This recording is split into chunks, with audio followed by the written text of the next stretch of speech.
shadows start to grow, and the places that you know seem like fantasy. There's a light inside your soul that's still shining in the cold, with the truth, the promise in our hearts.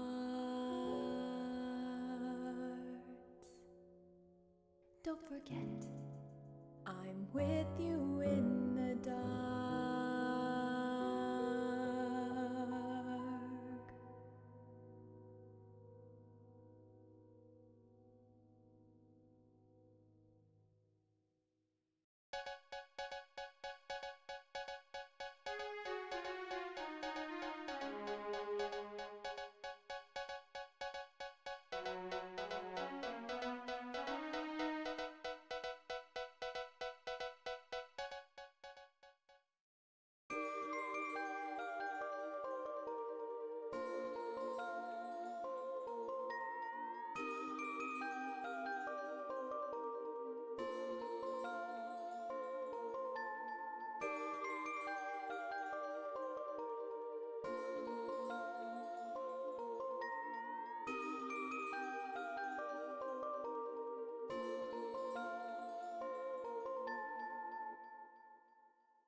Oh my goodness, best song in Undertale, hands down. Anyway, hello! Hold on, let me double check. No one likes scuff, so I need to double check. Make sure everything's fine. Everything's okay. We're back to 16:9 format, baby! Alright, where's my pen? I forgot my pen. I got it.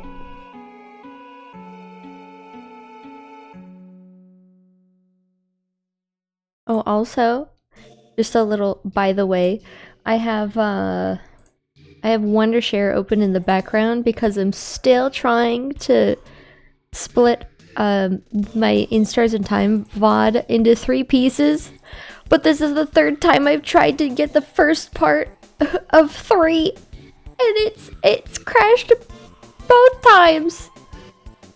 So hopefully it won't do that this time, because I'm very aggravated with it. It's a little frustrating. Why is my pen that big?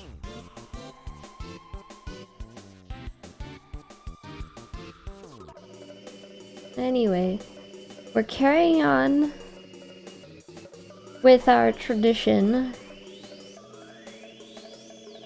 of drawing tournament characters until I'm finished. So today we're drawing Ava. I haven't drawn her in ages. I'm honestly really excited to get all the way to more complex characters like Stigma. Honestly, I might draw him next. Them. Fuck. Stigma has unfortunately fallen into the curse of me accidentally misgendering them, even though they're my own character. Because they used to use he, him pronouns, but then I changed it to they, them. Because I thought it would be cool.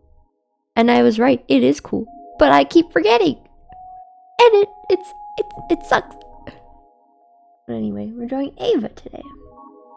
That I haven't even, like, fully woken up. Like, during the starting soon screen, I peeled my bed. I stripped my sheets off my bed, so I'll be doing my laundry after stream. And just to make sure, I made sure I actually removed my sheets. So it would be there and be like, oh, that's right, I didn't do that. I wouldn't forget. As ADHD brain go brr. Oopsie.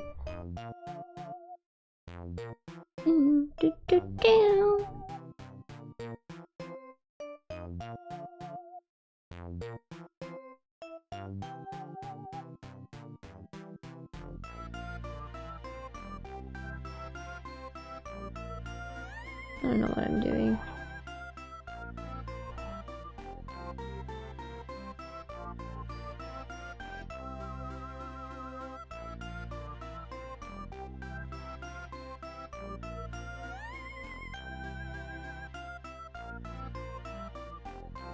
Sure, that's a start.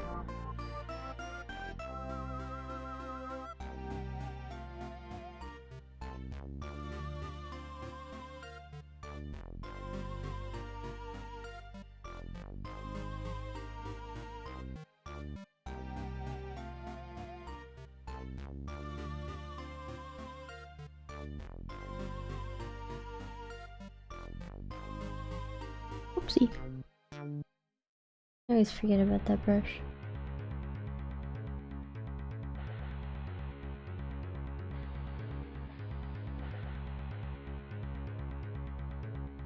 I'm so glad that I started like changing my style a little bit, so now I could do some really like cool stuff with the shading. Because I remember that that's a thing some people do, is that like they line the shading. So that's what I want to do. I'm not gonna go back to the old sketches and do that, but it's fine.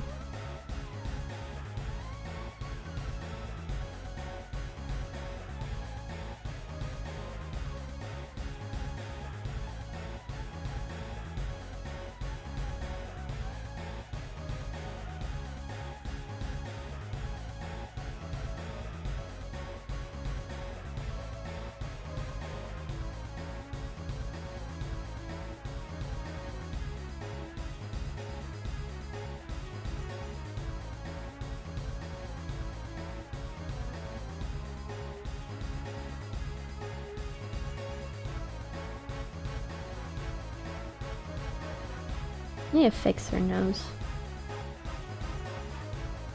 I don't know, I'm still waking up. Besides, even yesterday's stream was pretty long.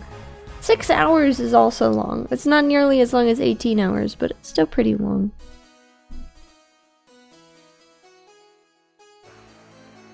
But my sleep schedule isn't really messed up.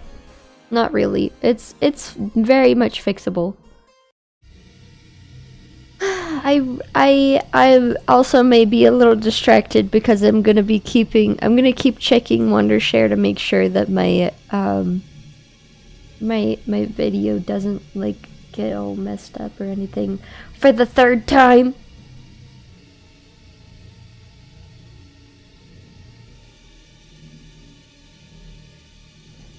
When was the last time I drew Ava? I think it was on the color wheel that I did.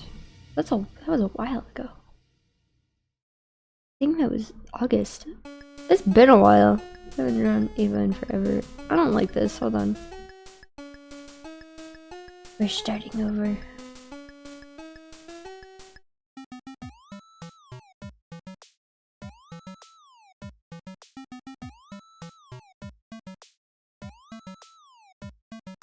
I've got like a million things I'm juggling in my brain right now, so I apologize if I'm like, I don't know what to talk about.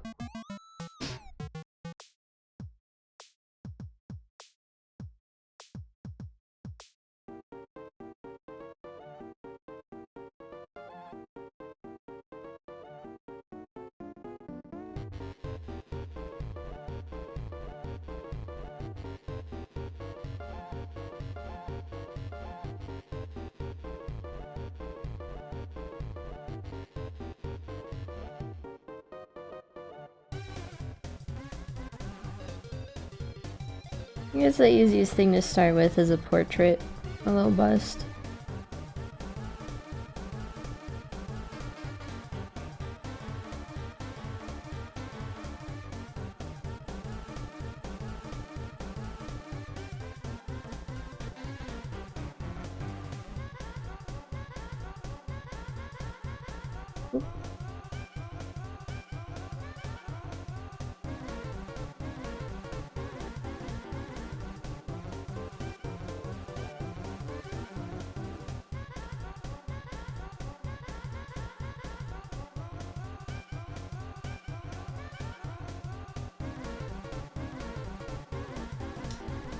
There's actually a character in tournament that I don't know if I want to actually draw on stream. I've technically drawn them and posted them on Instagram before. I think that post might still be up. I might have deleted it for the sake of spoilers, because there's several posts. There's several posts that I have archived because they contain tournament spoilers, but let me see. Is it still up? Is it still up? No, I don't think so.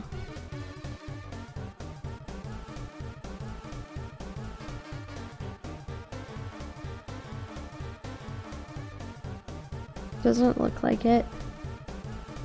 No, it is not still up.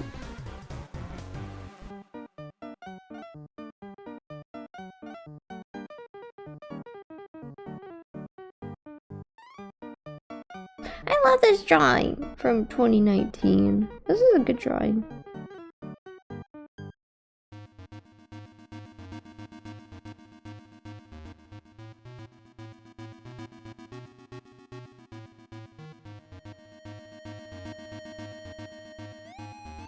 That's a good drawing. There's several stories that I have that I haven't touched in forever. I should probably look back into them. I was just recently thinking about one that I like very briefly worked on.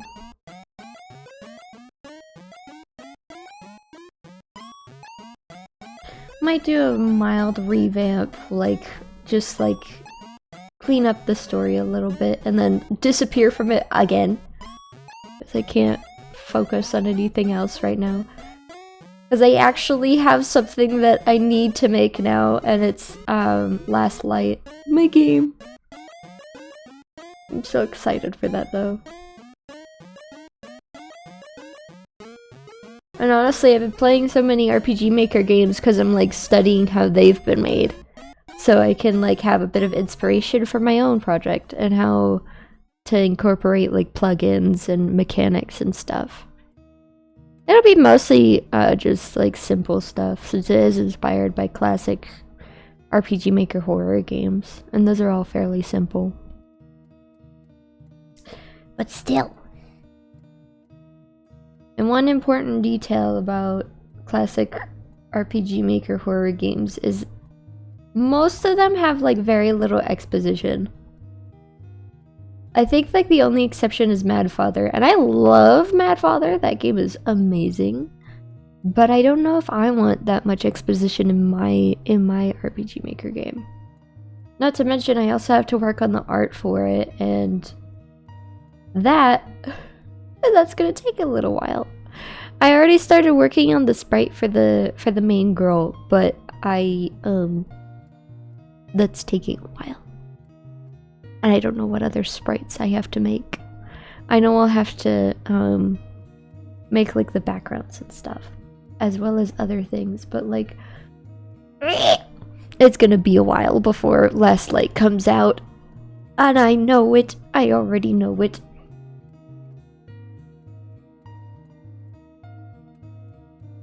But that's fine. I'm fine with that. Because all I announced was the demo and not the full game. The demo will be out eventually.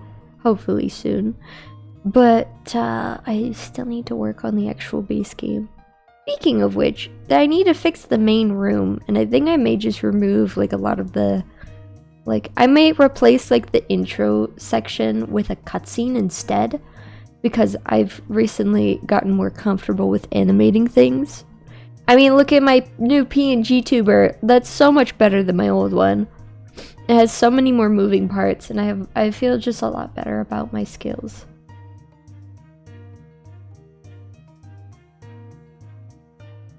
So that's something.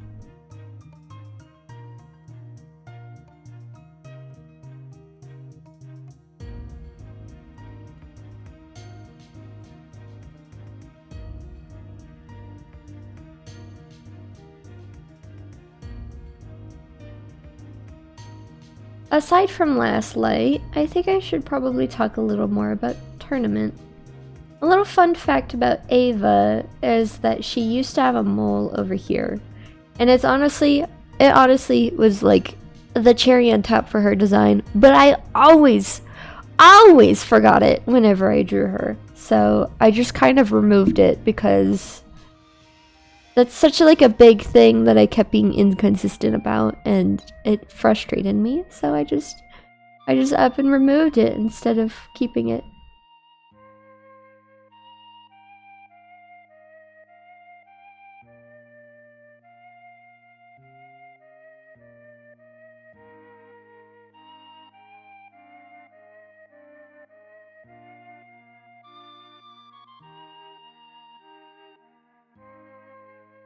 I think one of my favorite things that I've recently added to her design, though, was her tooth gap.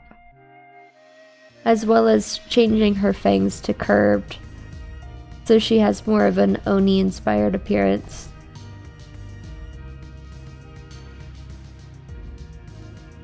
Not to mention, her name is Eva Sato Hernandez. She has the shortest first name and the longest last name. And it's just great. I love the name I gave her. She's probably one of my favorite characters that I've made and developed.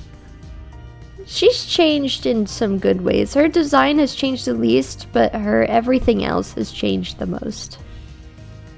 And I'm really proud of how far she's come.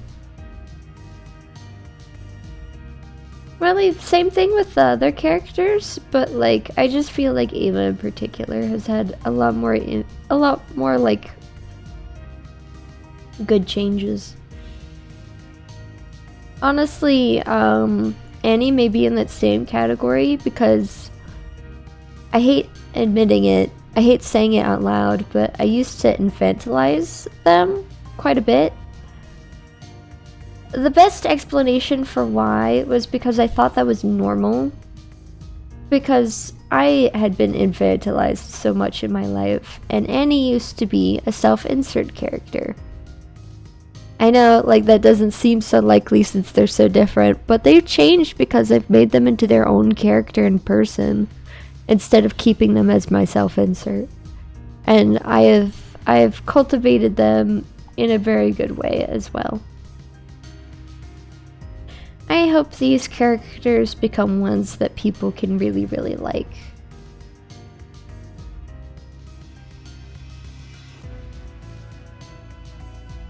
I mean, judging by the way my friends really enjoy my characters and the bits of story I share, I believe my characters are ones that are worth liking and enjoying.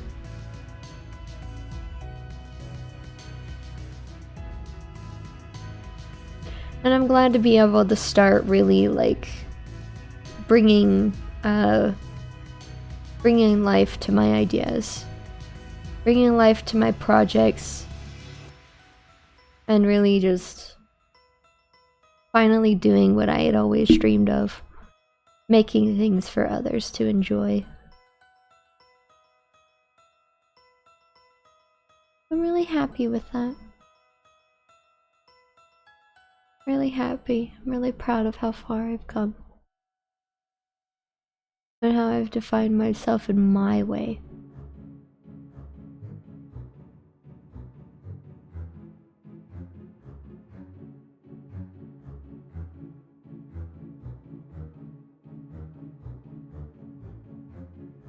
I'm not even sure if I should have filled in the eyes. I don't know why.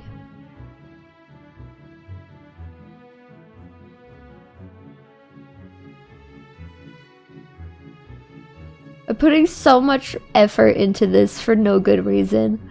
And I need to draw other things on this sheet as well. Whatever.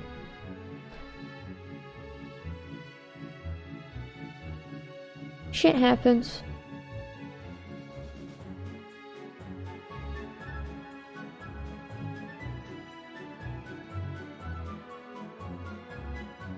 But I think after I finish Last Light, the whole thing, not just the demo, but after I finish Last Light, I think the next thing I want to start working on is like a little fun game project. Like game-wise, there's another couple games that I want to work on.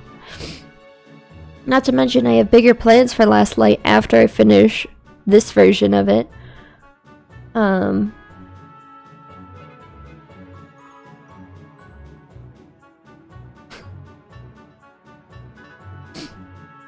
But I also have other projects in mind, just to really like give myself more experience. Just some silly things to try out, you know? Like I had mentioned at some point, I would like to make a very silly Metaton dating sim. Just because. Just because. Call it like, oh my, not another Metaton dating sim, or something silly like that. Just give it a really long, like a fluffy name. Because Metaton would like that. That's something Metaton would like.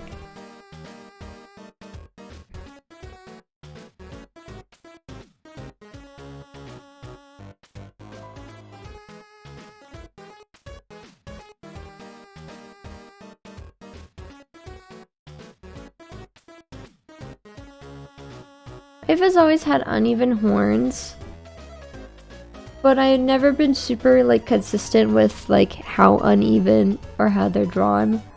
But I think having one slightly broken makes a little more sense. Just like, excuse me, one being just larger in general.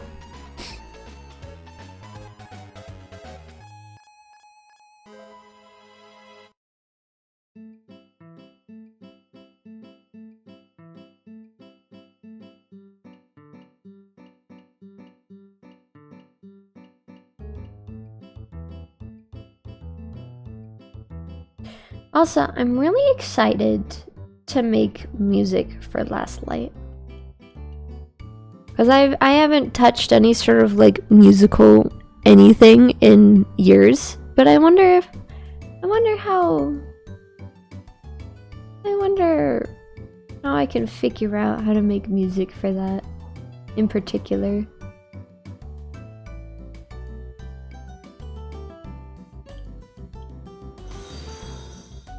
Ooh, thanks for the follow. Welcome.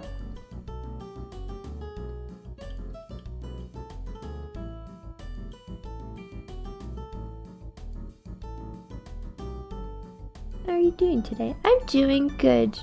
I'm reminiscing on all of my works and my stories right now, thinking and talking about plans that I have.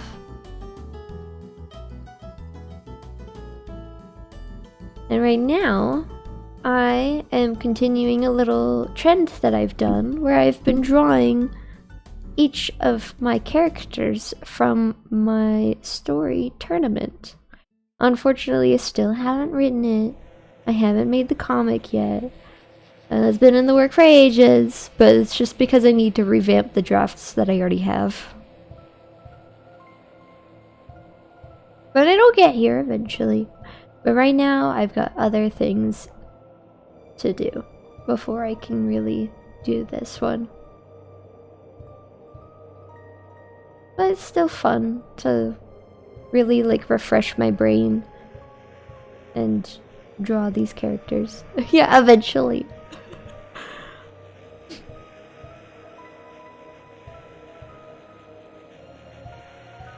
But it's a good thing that I stepped back from this story because I was getting burnt out on it and I didn't want that to like ruin anything, so I just, instead of trying to force myself to work on it more, I decided to take a step back. And that's probably the best thing I could have done because I started so many other things since stepping back, and I only stepped back like 3 months ago. Because like I have started working on the concept stuff for a dream project I have. I still don't want to talk about that because that's a pretty big project and I'm making Last Light specifically to prepare for that one. It's a proof of concept type thing. But I do know that this dream project of mine, I will need help from other people whenever the time comes. So I just want to learn how to make games and really like prepare for that kind of thing because it's a dream project, so I want to have all the tools I can get. But for now, we're starting where we can. And that's all that matters.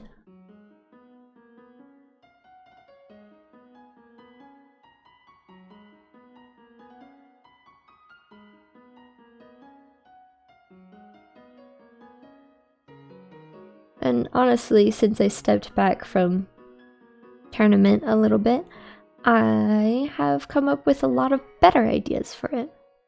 Yeah, it's a good mindset to have indeed. I am very ambitious, but I know my limits. I'm realistic in that sense.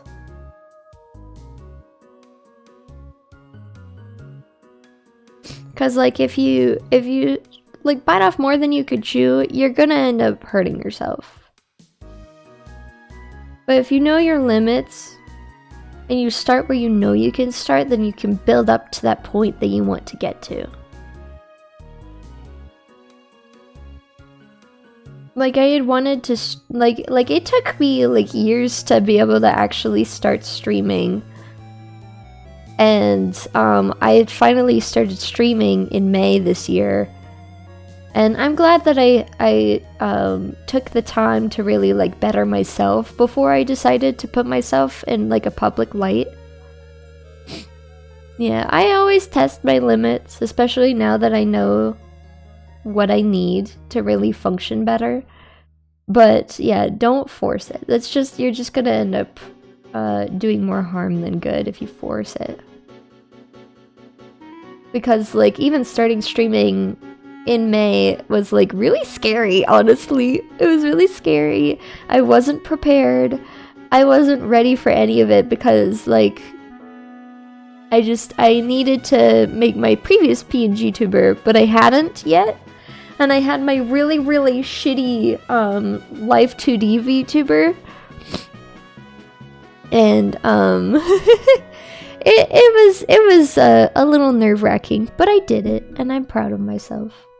Because now I'm just so comfortable with streaming, and having this schedule really does help me personally.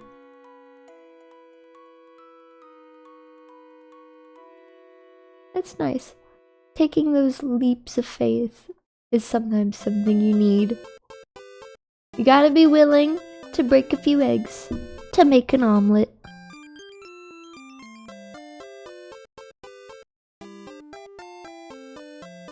Ava 1. One Ava done. actually. Hold on.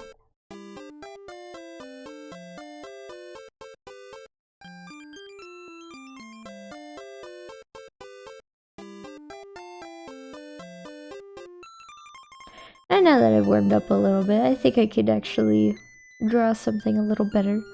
Let's see. Hold on. I talked earlier before you got here about how she used to have a mole. And it looks great, doesn't it? It looks fantastic. But like the thing about the mole is that it's something I've always forgotten every time I've drawn her. So I don't know if I should put it there or not. Because like now I remember. Let's just leave it there. It's a good design choice. It's tasteful. That's what it is.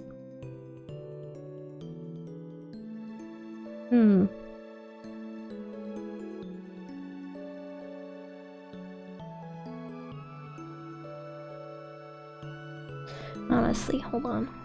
Can't go wrong with a little beauty mark. That's right! You can't go wrong with a little beauty mark. A little beauty mark goes a long way. I don't normally sketch things out like this, but I feel like with what I'm trying to do, I should do this.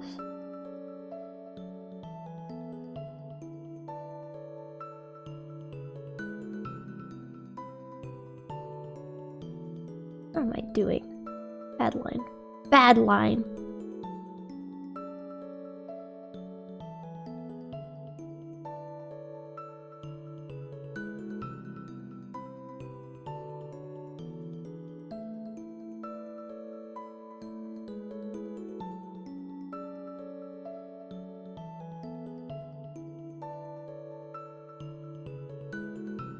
It's amazing how stepping away from tournament has also massively improved my art style because I decided to change which brush I use. Because I used to use this brush. I used to make pixel stuff. But I only do pixel stuff in Aceprite now. I don't do it in Clip Studio Paint. Because I got too obsessed with making things look perfect. And it was really, really bad for my mental health. And really, really bad for the amount of stuff I could produce. And I've just done a lot of introspection lately. Every once in a while I do a bunch of introspection on what I can and can't do, what I should and shouldn't do, what I'm doing right, what I'm doing wrong, questioning myself, all that stuff. Just working on how to really like move forward, all that good stuff. Because I'm anything if not an artist. And I gotta have that artistic mindset as well.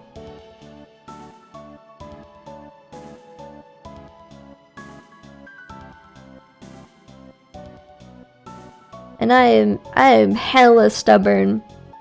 Wednesday's stream was the perfect example of that. I cannot believe that. Streamed for 18 hours. And I had to quote unquote cancel yesterday's stream just to finish the game. It was a good game though. I'm really glad I played it. I really liked In Stars and Time. Speaking of, I need to check Wondershare. It's successfully converted. Yes. Sorry, I am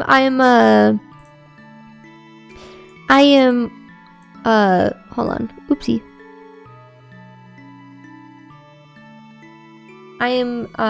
What I'm doing is I'm actually splitting this VOD into 3 pieces because it's 18 hours long. So yeah. And I finally was able to export the first part. I'll probably upload all of those VODs tomorrow. Just so like I don't end up uploading like 5 videos in one day. Instead I'll be uploading 4 videos in one day on my VODs channel. Part 2. I feel bad that I'm doing this during stream, but it's not messing with like my connection or anything, so it's totally fine. Yeah, this should be part 2. Yeah, this is part 2. Now I can minimize that and get back to business. Did my Discord go off? Oh, it's mine. I forgot I got notifications from that. Which are always not at the correct time. Don't even know if I can do this pose. But there's nothing wrong with trying. Can't improve if you don't try.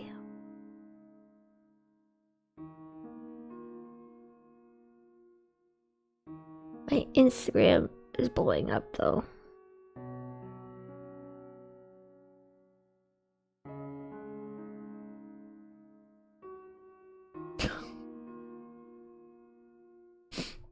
Let's see.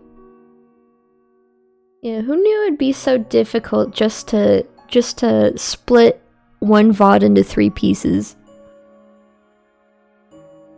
I thought it wouldn't be this difficult, but I was wrong.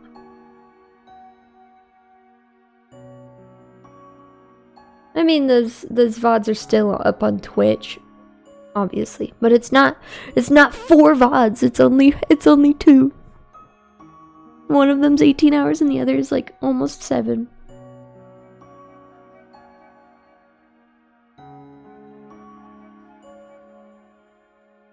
That was wild though.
I think I know the reason why the first part kept crashing previously was because if you right click on a clip in Wondershare, you can export that clip itself.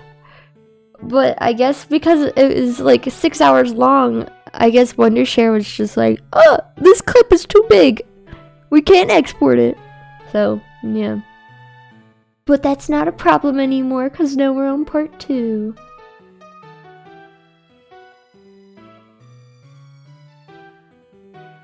I'm only splitting this into 3 parts because I didn't want to have to stream the recording on YouTube. Because I know that's like the bypass for how to upload clips that are too long. Is that you just live stream them and then they're available. I don't remember what the limit is. I think it was like 15 hours. I don't know, I'll have to check. YouTube's weird.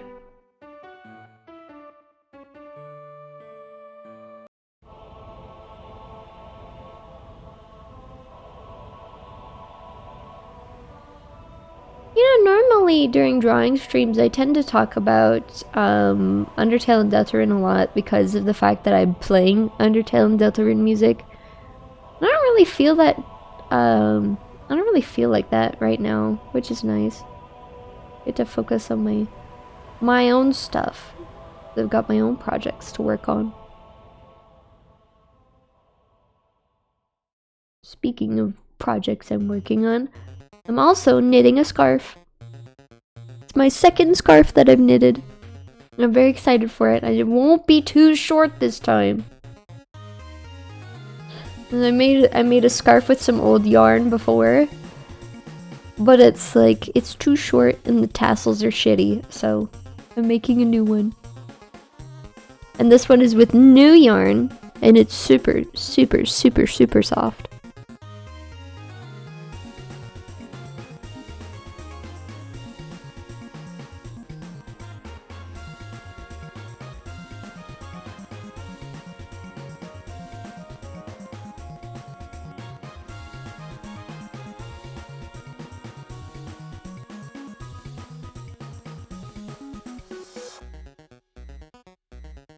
I might be able to start working on a little bit of music now. I am getting a keyboard for Christmas, but I don't have it yet.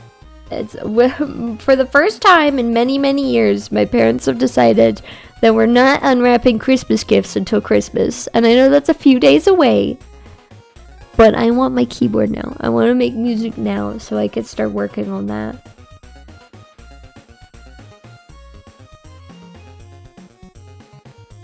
But it is what it is.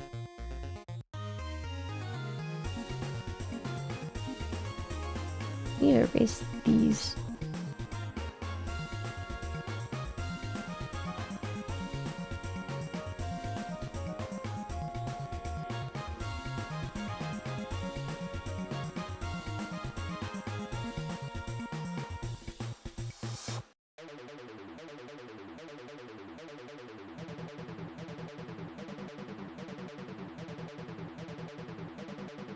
Thundersnake!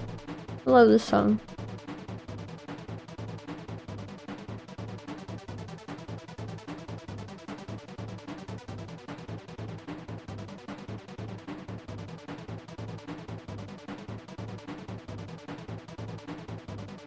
Can I draw her tattoo? I think Ava is the only character I have that has tattoos. Because tattoos are kind of difficult to remember to draw, especially high detail ones. Because most of the time, in real life, when people get tattoos, there's always a bunch of details to them. Easier to make tattoos for a character if they have a 3D model, rather than just like 2D drawing. Because usually in 2D it ends up getting simplified. Either it gets simplified or it gets forgotten. It's one or the other.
I think I will color these sketches. It's fun coloring them. I might try shading a few of them, if not all of them.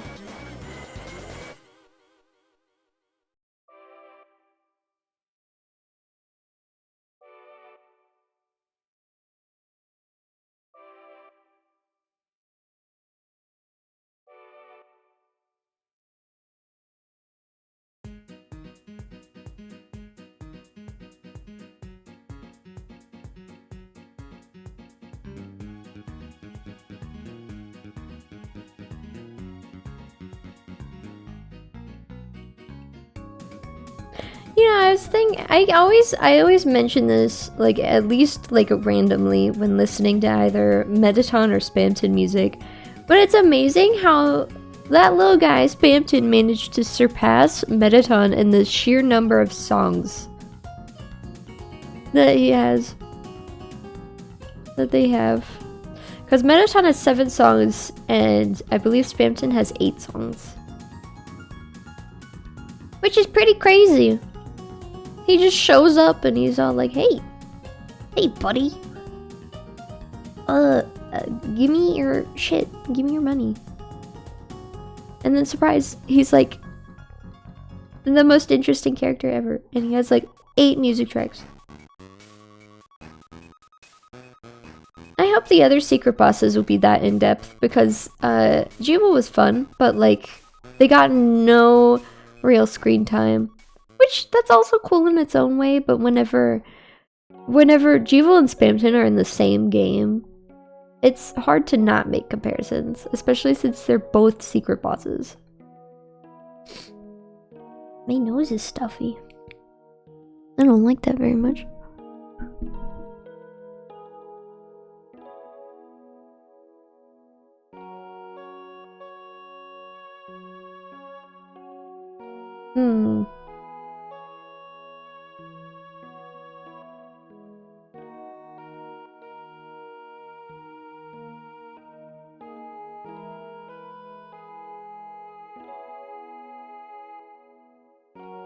Gosh, I remember I used to be so very bad at drawing feet. I know that's a really suspicious thing to bring up, but like, when you're thinking with like an artist mindset, it's like, man, these are hard to draw. They're like surprisingly hard to draw, and it's a bit awkward learning how to draw them because of how judgmental people can be. But like, it doesn't matter. Just another part of the body you need to learn how to draw. The people who make it to be a big deal are kind of weird themselves.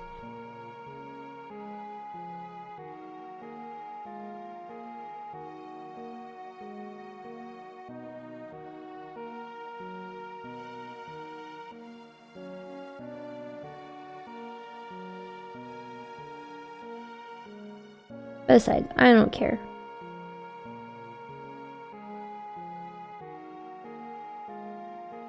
Honestly, it's kind of funny whenever people are like, oh my god, feet? As like a joke. But some people are like genuine when they're like, oh my god, feet? And it's like, come on, dude. It's no biggie. It's no big deal.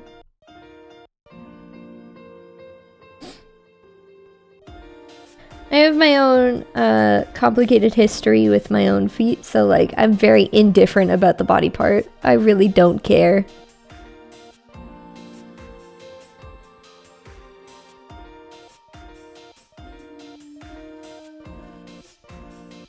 So it is what it is.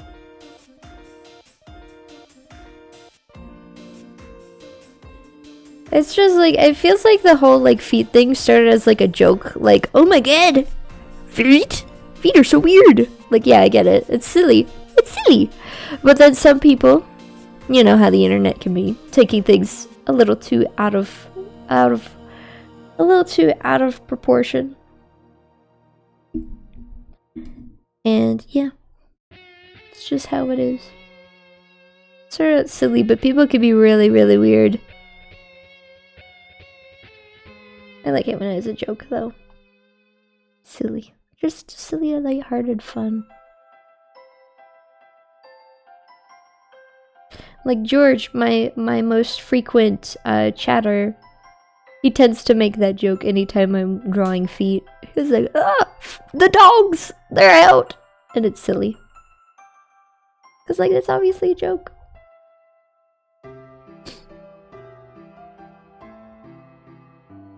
But like, whenever content creators literally have to censor that kind of thing specifically because people are being weird, then like, you know it's gone too far. That just straight up sucks.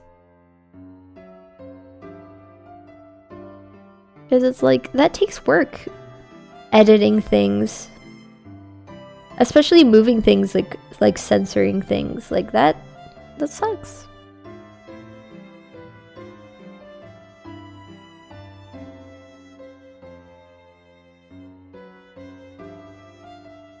Oops, there's my brush.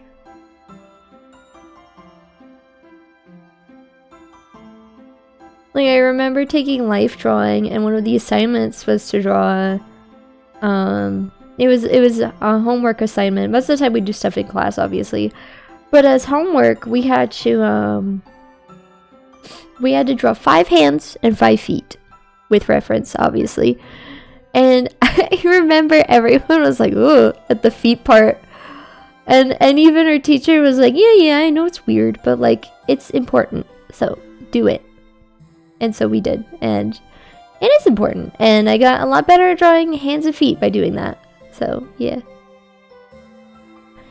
I don't know how I'm drawing this, actually. Yeah, I've mentioned my general feelings about people being weird on the internet. I've mentioned this before a long time ago. I think it's silly. It's a little too much, you know? Like, just chill out. It's okay. It's whatever.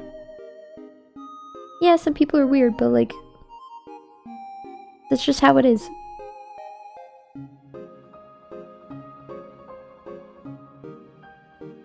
Might just redo this whole leg, actually. It's good, but like the foot, I can't place the foot, so it needs to be redone.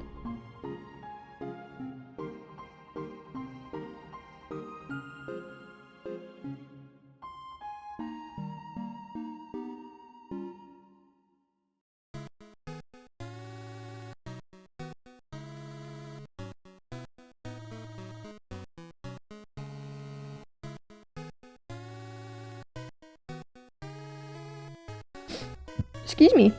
Keep burping. I had a peanut butter cookie before stream today.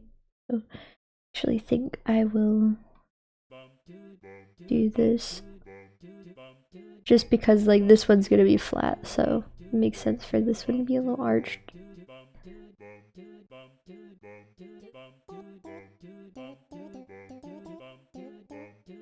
I don't know.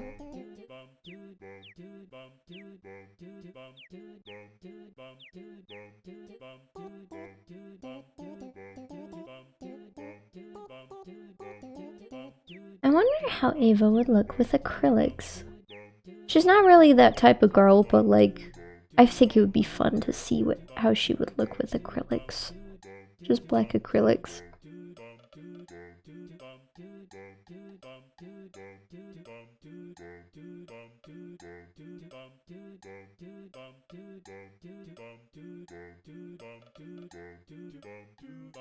I don't know, I'll give that a try.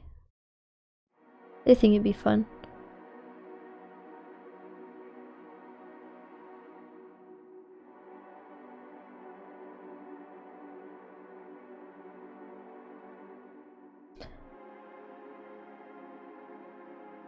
I think I've found a way to really summarize my whole feeling on the internet and feet. It's just like a TLDR. It's funny to say ew feet as a joke, but if you're being serious about it, then like, why? It's kind of like, why? I know some people are weird, but come on. It's a body part just like everything else. And it needs to be drawn as well.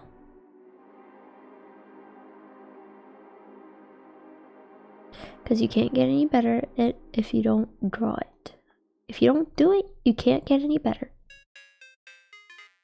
Oh no, I have to skip this song. Hold on. I love this song, but it gets copywritten every single time it plays. Every single time. And it doesn't actually affect the VOD, but like, it's just annoying seeing big old copyright on the video page on YouTube, and I don't like it.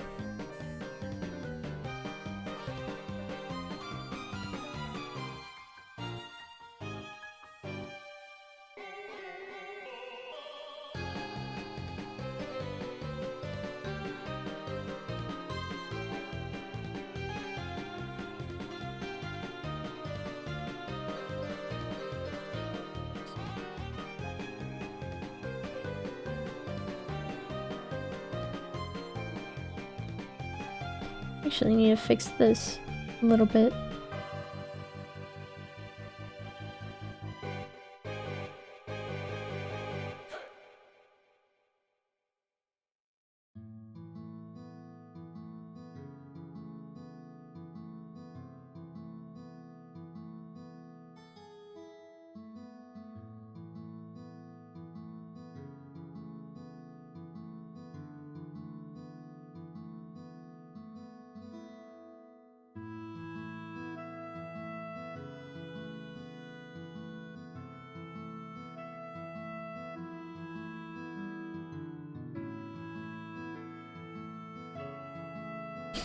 I wonder.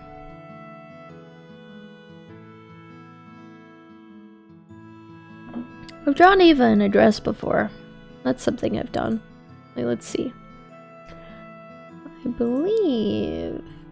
yeah, it's not in this folder anymore. Because I forgot I moved. Because my 2023 folder is just so big that I had to move I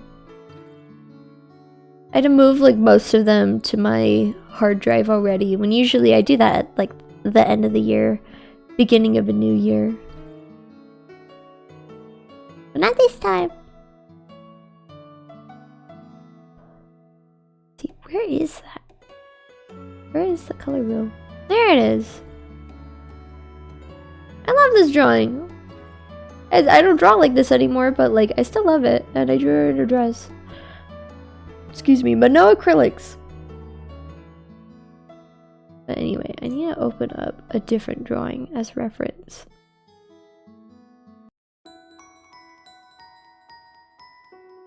I think I usually use this one.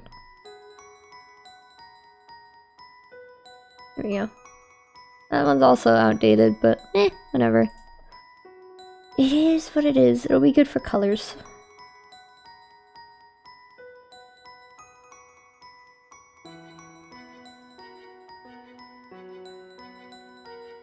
That one's not very big either, but let's try something new, shall we?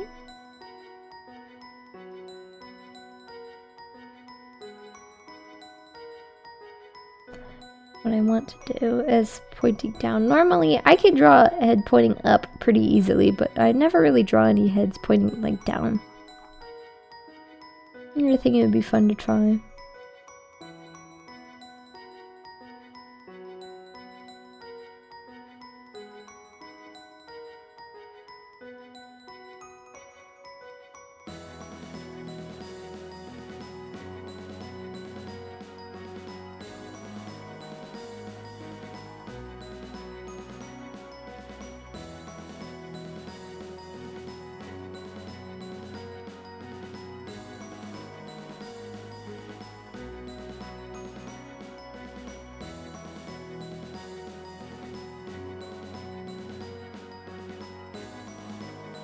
I think the nose will be the interesting part of drawing her face down like this.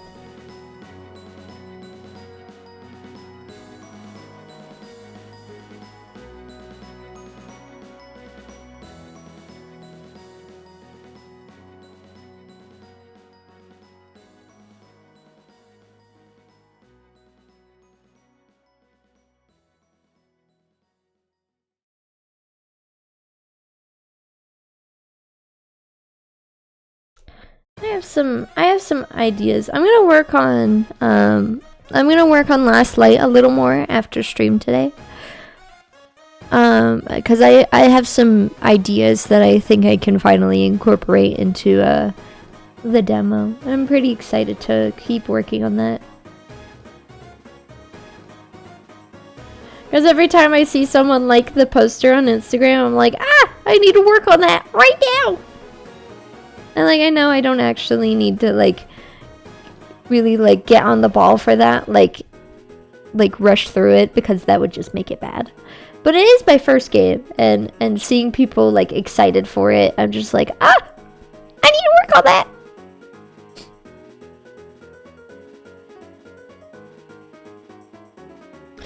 Undyne's theme fits Ava pretty well. I feel like that.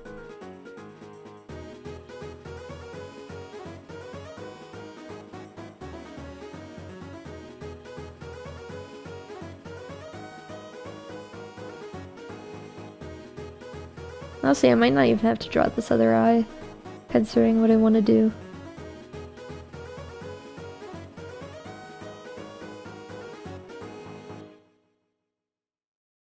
Damn it, it's over already. It's okay.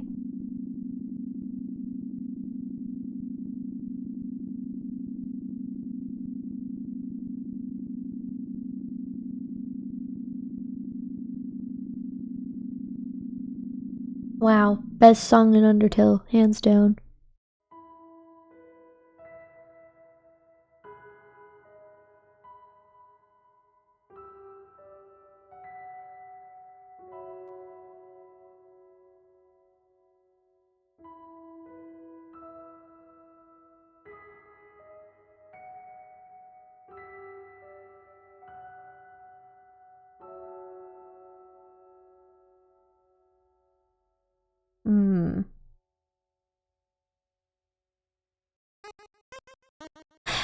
Hands are hard to draw.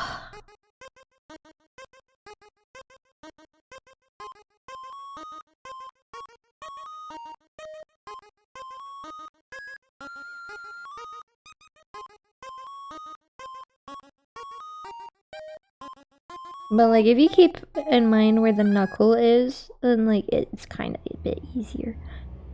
That's a bit easier, but like it's still difficult. Like acrylics.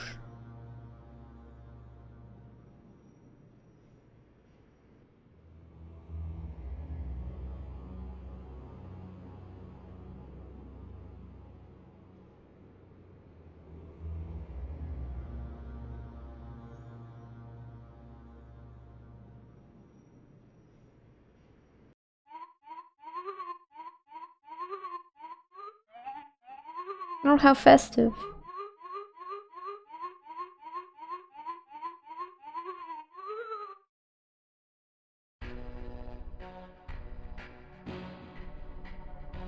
Might actually redo this.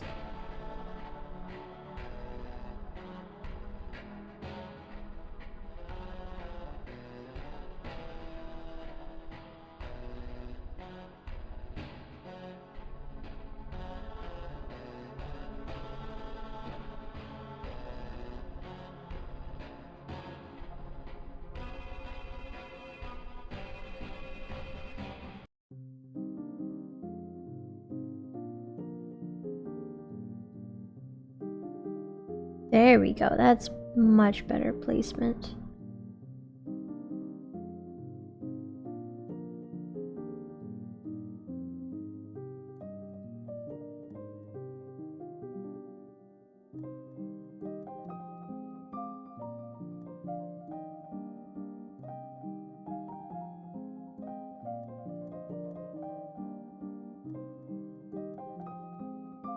I think acrylics are fun as like a temporary concept for a character.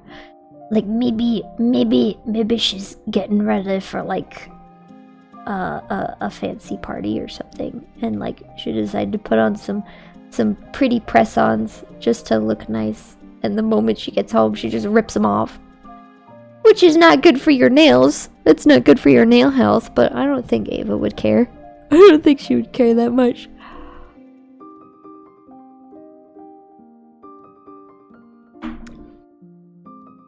But you know, it's fun. It's a fun little thing. And also I made the hand too small.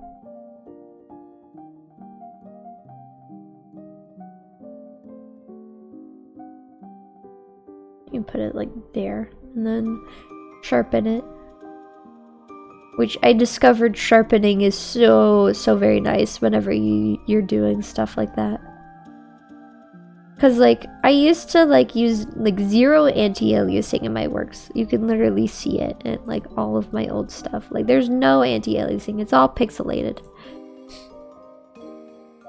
But since I use anti-aliasing now, I've removed my title of anti-aliasing auntie from my Instagram bio because of that.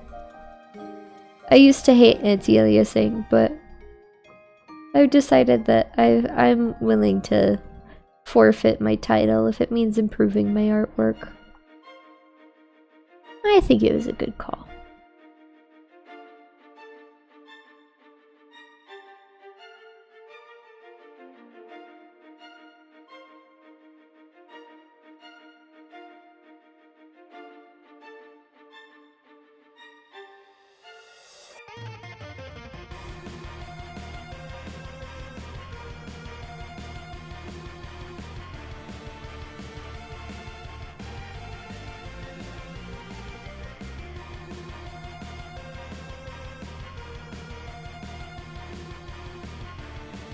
Yeah, I like this.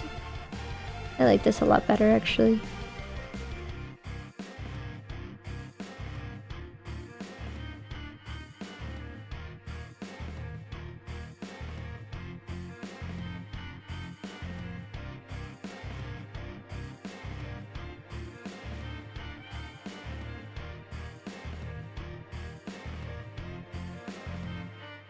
And actually, hold on. Let me go No, I'll leave that one as is. And then I'll color this one in separately.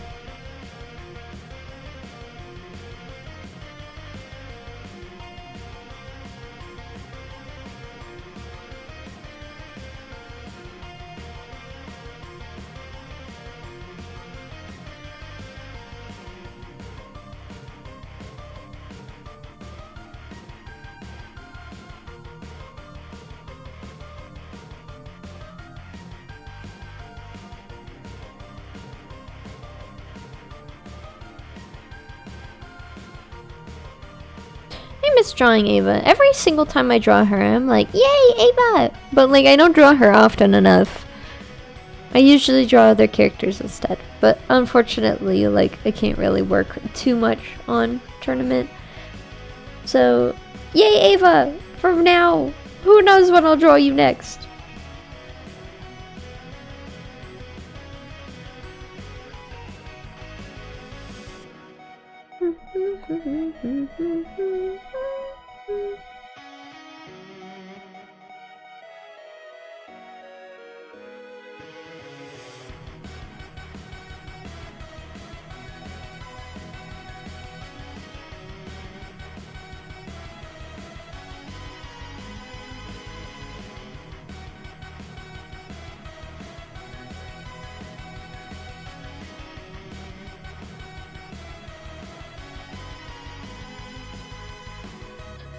Honestly, I'm so glad I finally revealed Last Light.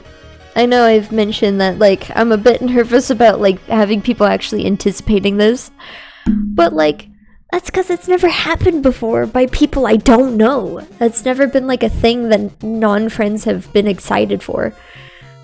And so there's just, like, I've had a lot of firsts this year. I streamed for the first time. I, had to ban someone for the first time. I had to make new... every once in a while I have to introduce a new chat rule. But that shouldn't happen anymore. Like the no flirting one, that's new. Because I completely forgot. I didn't know how to word it for a while, but like... now that I do, it's like, there it is. Don't do that. They make me uncomfortable. And I don't want to be uncomfortable because then that just ruins the whole vibe of the stream.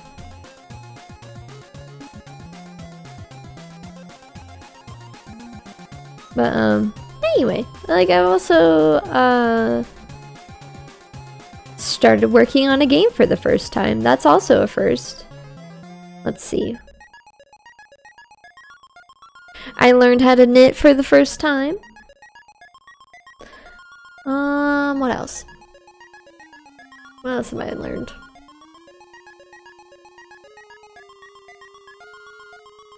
I don't know. There's so many things that I've done for the first time this year.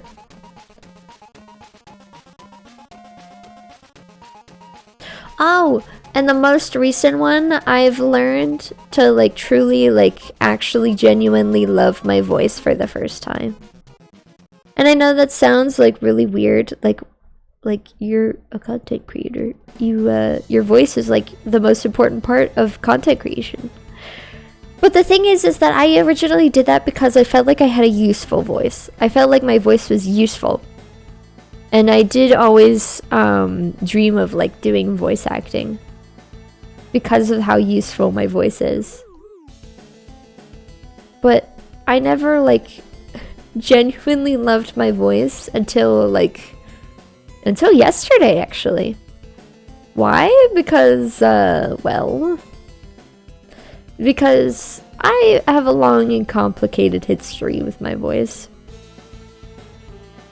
Because of the way my voice has a very particular tone and inflection, not to mention it's so high-pitched.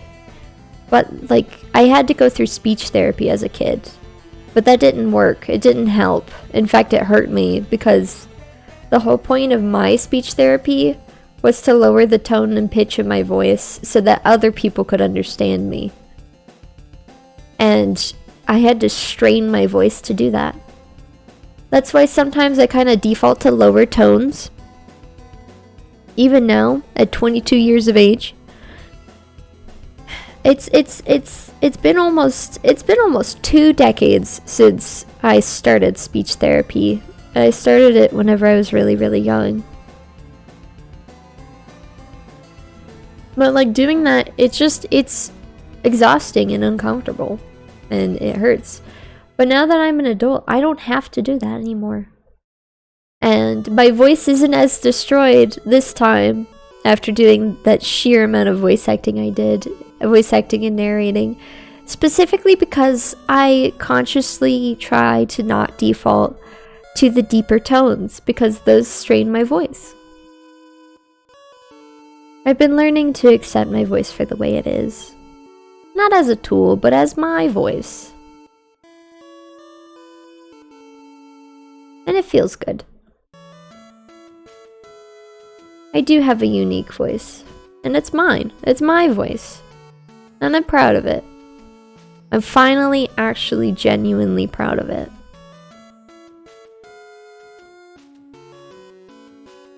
I don't see it as useful anymore. I see it as mine.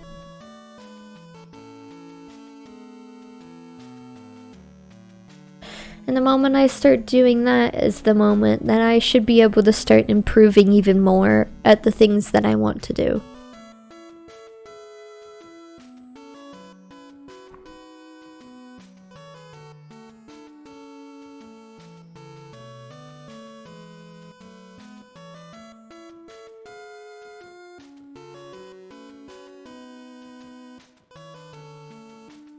I don't even know how long I've wanted to voice act. I guess since I started making stories, because I wanted to voice the characters, some of the characters that I made.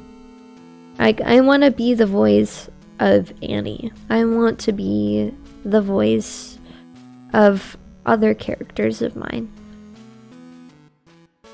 Because I've made them so they sound like me. Because they used to be me. They aren't anymore, but they still share my voice.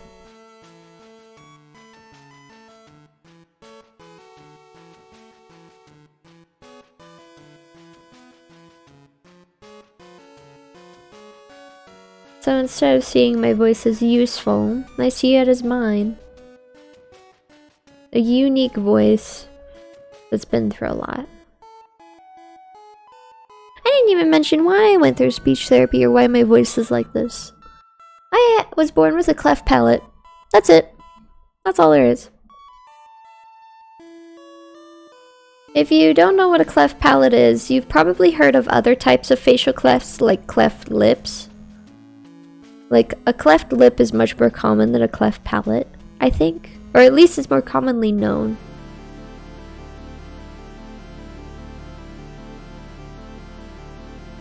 But yeah, I was born with something similar. It's just not visible. I don't have like a surgical scar or anything on my face. In fact, I didn't even need to get surgery as a baby. It just closed up on its own. But it still impacted my voice and it impacted my sinuses as well. I have a mildly nasally voice. But also there are other silly little things. And honestly, I'm not saying all these things as like a, oh, feel bad for me kind of thing. I feel like my tone is perfectly indicative of how like, I have like lighthearted feelings about it. I think it's a silly little thing sometimes. Like how when I cry, my tears don't come out of my eyes unless I'm laying down. They instead come out my nose. So my nose ends up running, but it's not snot, it's tears. Which is really, really weird, isn't it? It's crazy. And not just that, but whenever I go swimming, I have to pinch my nose if I submerge my head because of the way my sinuses are shaped, water just floods my nose if I don't do that. And that kind of sucks. But all I need is like a little nose plug. And then I'm good to go. And then I sound silly too.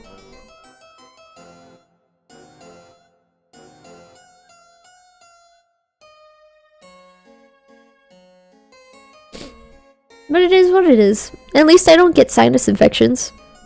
I literally have never gotten a sinus infection before. So like, it's pretty funny. It's interesting how things may be different if you're born with something like that.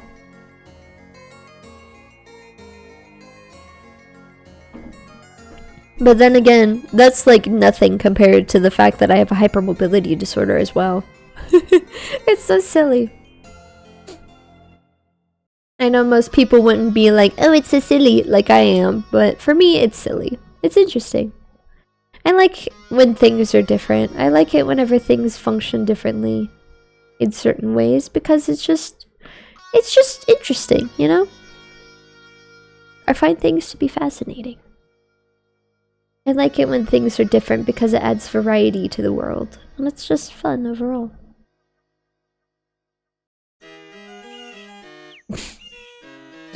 I always forget about this track.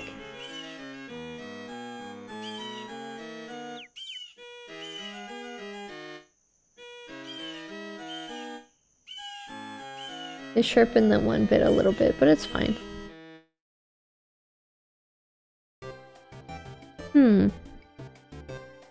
It's time for some foreshortening! I don't even know what to do.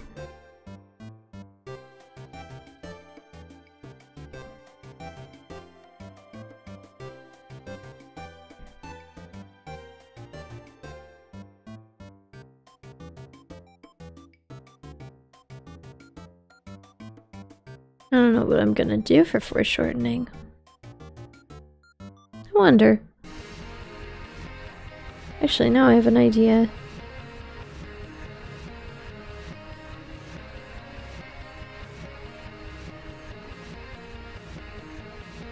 I don't know how well this will work because I've never done anything like this before.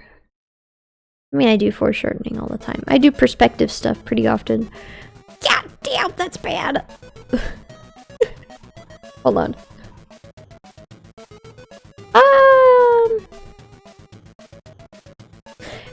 I always challenge myself to do at least one perspective sketch on each sketch sheet I do. That's one of my things.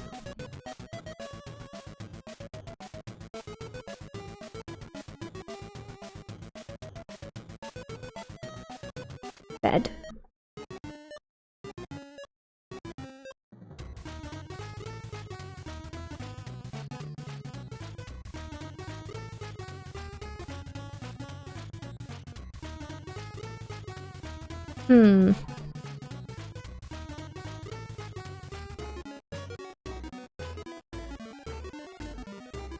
Shapes, save me, please. Help.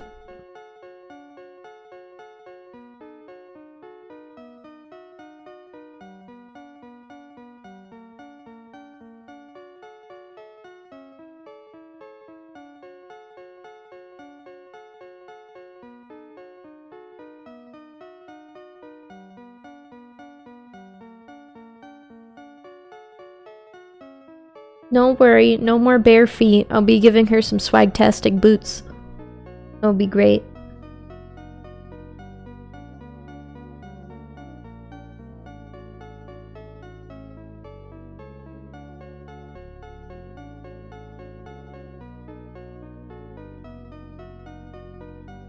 I think what I want to do is something like this. Just like...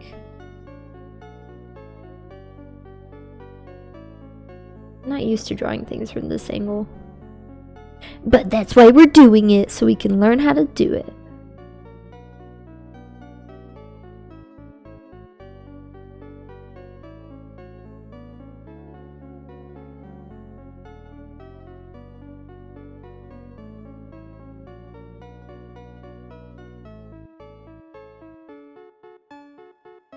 I'll probably like draw over this like on a separate layer instead, just so like I can really like get a good feel for it,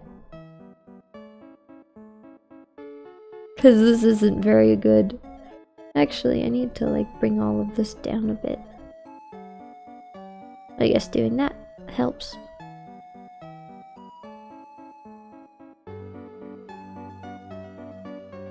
Perspective is hard. Perspective is one of those things you can't just like do like effortlessly immediately, like without like trying. You can't just like pick it up super quickly is what I mean. And the thing about perspective is that like whenever you're taught like professionally how to draw, there are certain things like like, you're taught measurements and stuff pretty much. But I've been drawing seriously since I was about 10 years old, but I wasn't taught professionally until like this year. Well, not really this year, more like 3 years ago. Because I did technically start with design classes, but my intro drawing classes were all basic crap that I already knew. It didn't really help with anything, actually. It wasn't until this year that things started really helping me.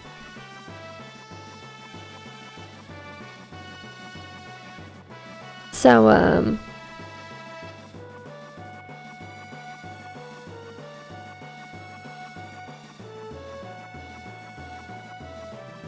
I didn't really start picking out perspective until this point, but I feel like perspective is a little easier for me to pick up specifically because I taught myself to just feel it all out. I taught myself to just like, instead of like measuring things out, I've taught myself to like feel it all out. Just like vibes. Of course, it took longer to get to the point that I'm at than it would for most other artists, but it's just a small price to pay for being self-taught, and that's fine. It always takes longer to be self-taught than actually taught professionally, because you have to figure everything out yourself. So that'll take longer than being taught by someone who already knows what to do. Who already knows what to avoid and all that stuff.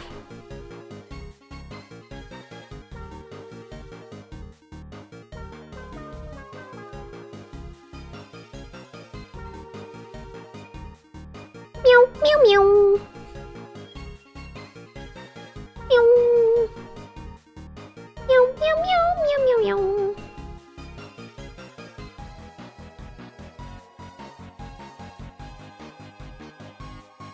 Yeah, this is better. Now I sometimes, like, measure things out, but, like, still in the same way that I always feel things out.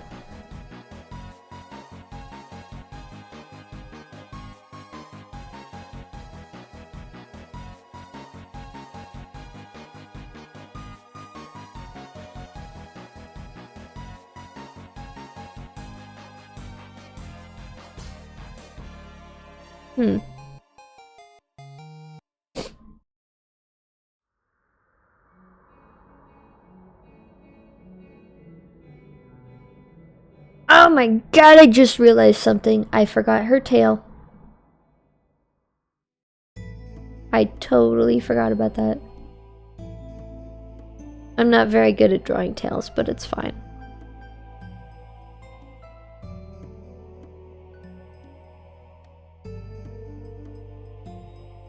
I just remembered. I was like thinking about it the entire time I was drawing this. Like, don't forget her tail. Don't forget her tail. And then I forgot her tail.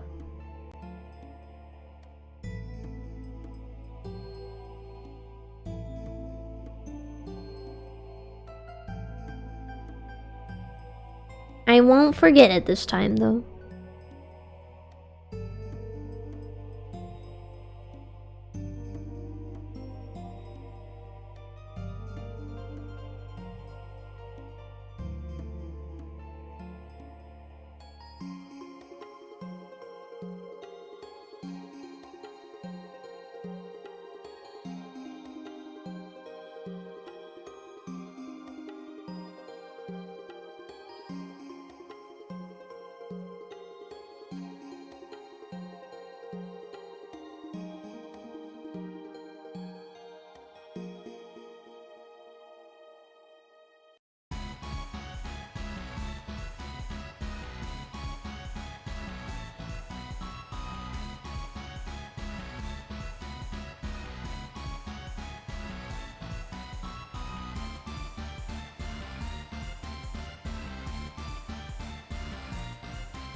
Such a shame that Mettaton Neo doesn't have a legit fight, because that would have been fun. I feel like that's something that may have been cut. It makes sense, though, with it being so late. in the game, you being so high level.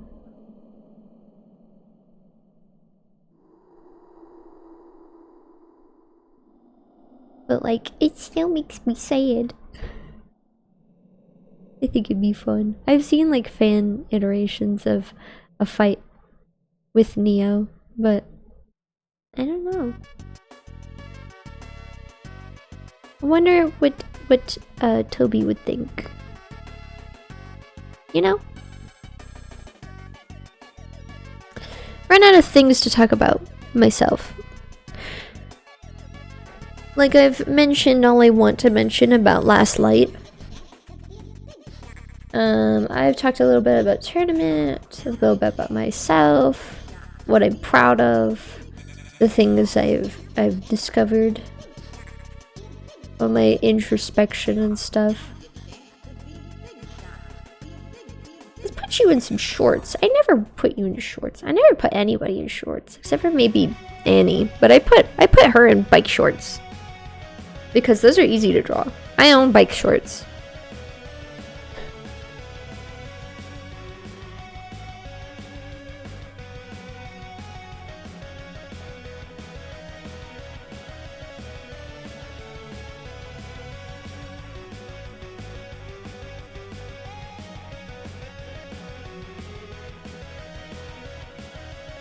You know, big boots and tiny shorts.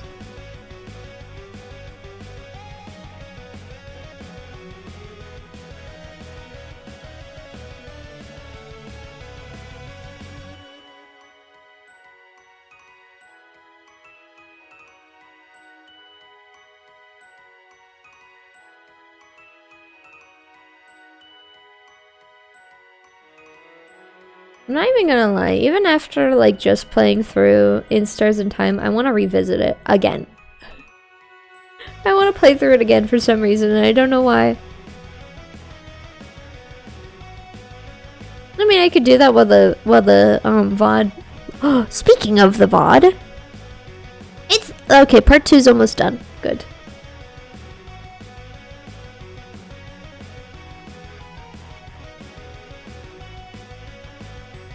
Good.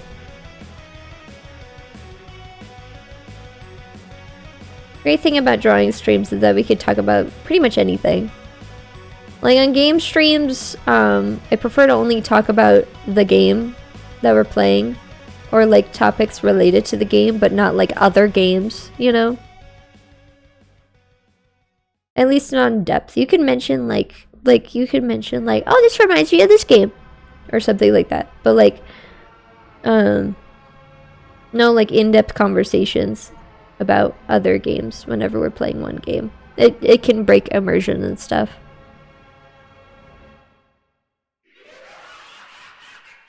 But like writing all that out, like don't mention other games during stream, except in like passing.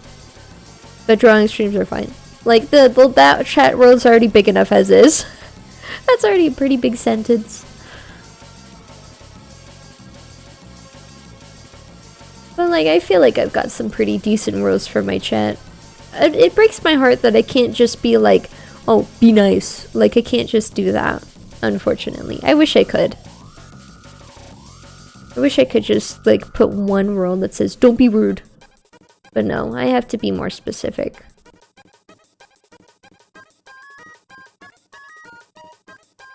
That's fine though. That's my thing, I guess.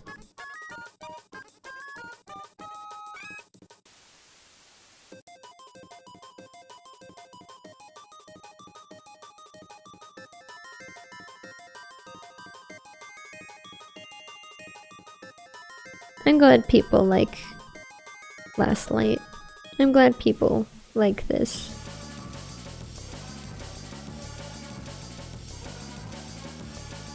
I'm actually really happy that people are excited for that.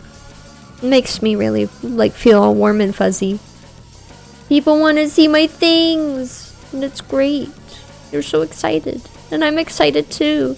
Can't wait to actually finish it.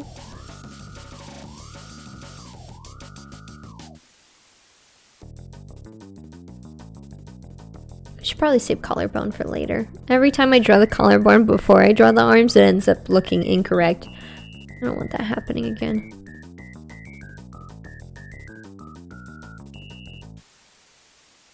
Might make this one bigger so I can color it more. I can make it look all cool and stuff, you know?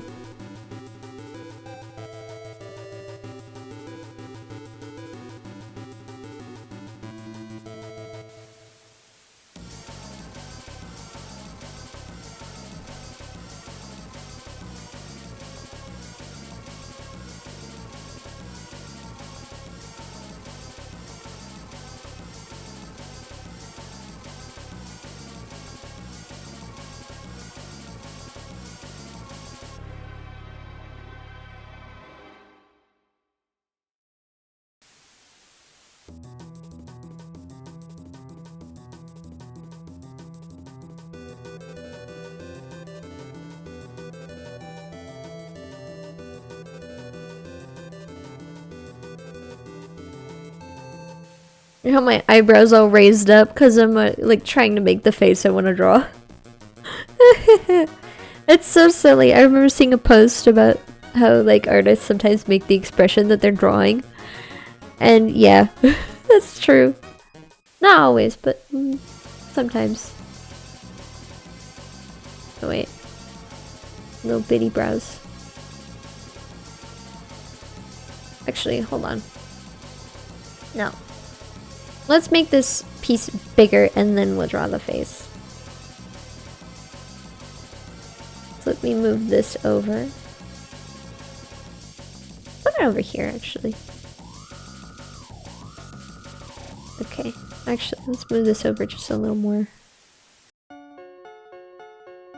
I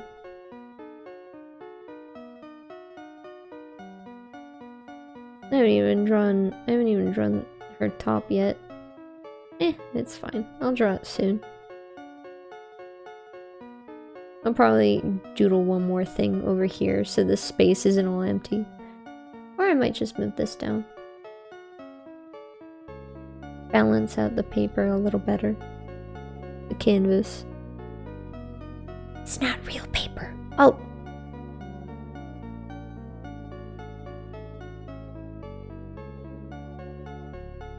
It's not sharpened enough. There it is. There we go. Oops.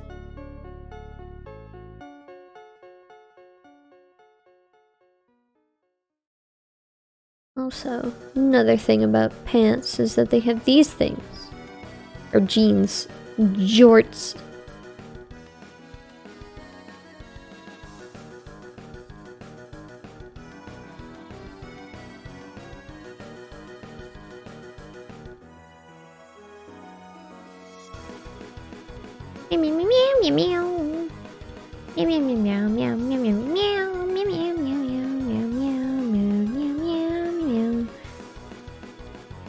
You know, it's so funny. The thing about Instagram is I've advertised like one or two posts,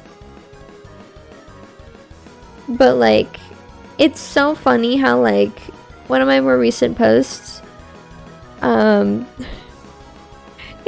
was like, "Your post is doing great. Do you want to boost it?" And it's like, I can't, because it has a big old middle finger on it. Right in the middle. Like here, I'll just show the image for just a moment. I don't know if it's like too vulgar to share on Twitch or not.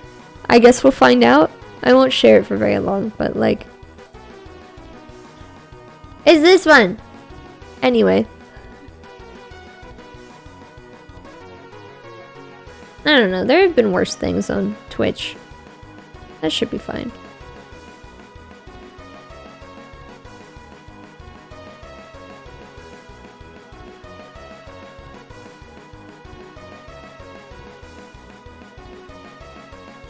I'm thinking about Deltarune Chapter 1, and I miss the days when Ralsei looked like a suit sprite. I love his Chapter 1 sprite, it's so cute. Especially when he's surprised, he looks so adorable. I mean, he looks cute now, but like, I miss suit sprite Ralsei.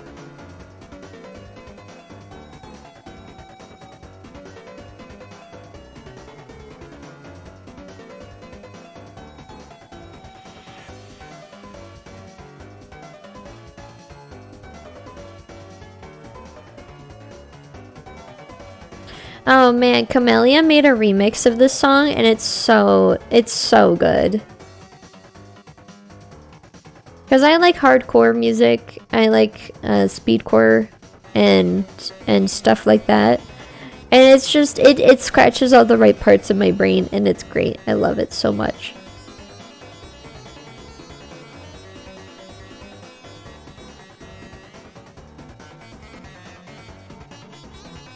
Not to mention the remix is like 5.5 minutes long. It's so good.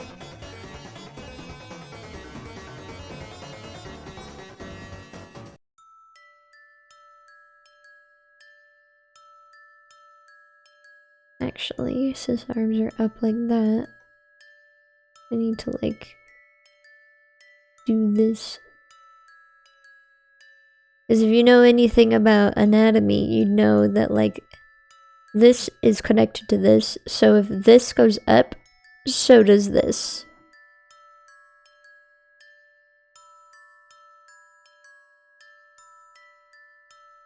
I've caught my friends accidentally forgetting that a few times. I've been like, hey, here's a little tip. Don't forget, these things are connected.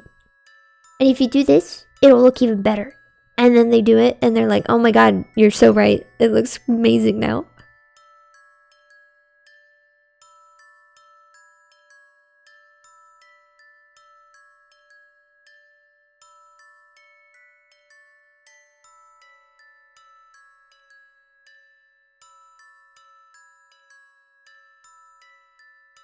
I love helping my friends. I like making things for my friends and I like helping them too. Like when I drew the bee! Nully bee! I still call them the bee! And it's so funny. So Vince, you're watching. If you're watching this, the bee! I love the bee. I will always and forever call Nully Bee the bee! And if you don't know what I'm talking about, it was on several drawing streams ago. Let me see. Is it in here? Did I move it? I hope not. Where is it? Not that sketch sheet. Did I move it? I did move it. Where is it? Where is it?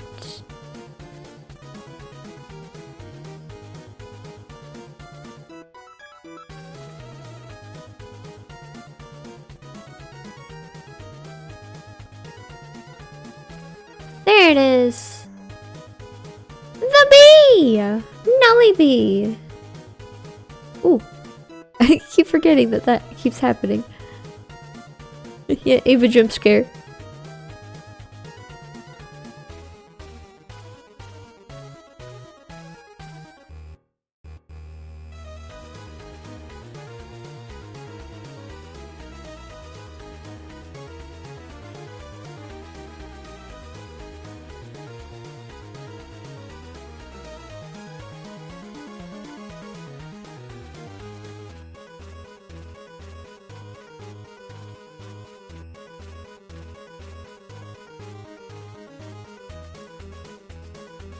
You might know.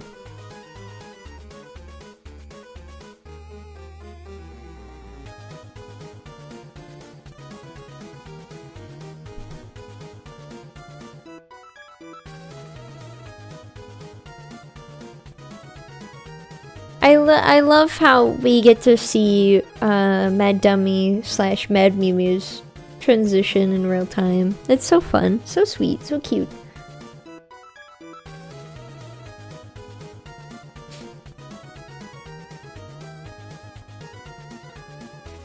I haven't like personally seen the fight with Mad Mew Mew, but I watched a video on her character.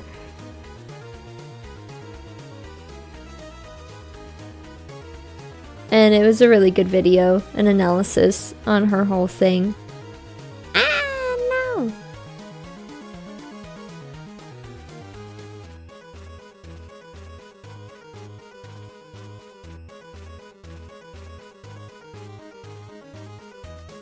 I don't know, heads are difficult.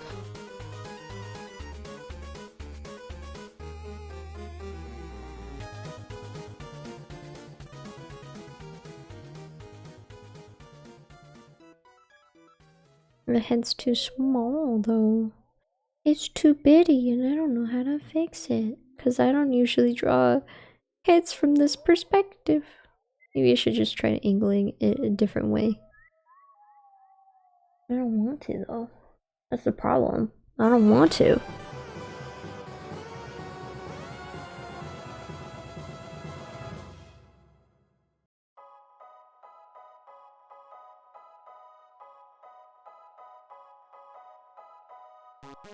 That might be too big though. I don't know. I've had a problem lately where like anytime I draw perspective, the heads end up being too big. And like I don't know how to fix it, but like if it is too big, I can make it smaller. And it won't look bad.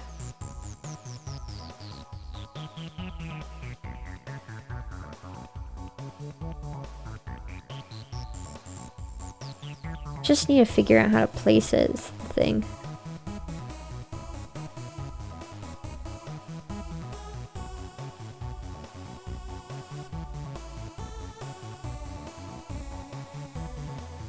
Actually, it looks really decent. I think I've solved it. I think I finally solved it. I did it!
Alright, it's been a while. Let me check the VOD. Yes! It's done. Alright. Now, onto the largest chunk of this whole endeavor.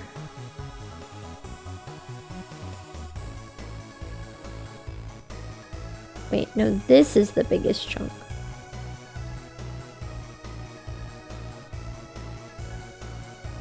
I'm gonna zoom out. Oh my goodness!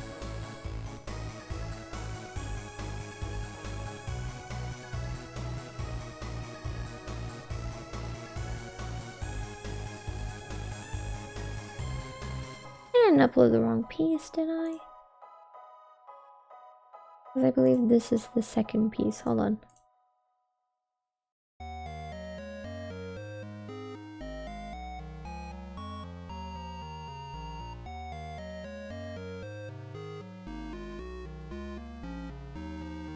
Why isn't this visible?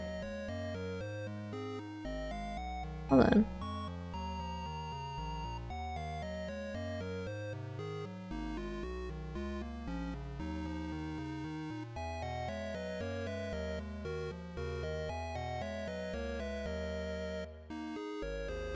Well, this is part 3. I know this is part 3. It should be. Is it not? Hold on.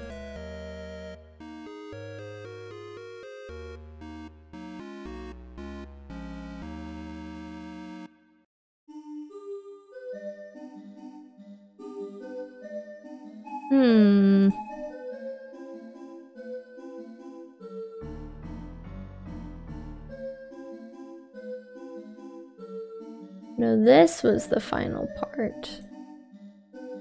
Hold on, I need to check my files. Where are my edited videos? Let me look at this. This should be part... I need to mute this. Mute. No, this is part 2. Okay, I was right. This is part 2. Let me check this one just in case. Pause it. Yeah, this is part 1 for sure.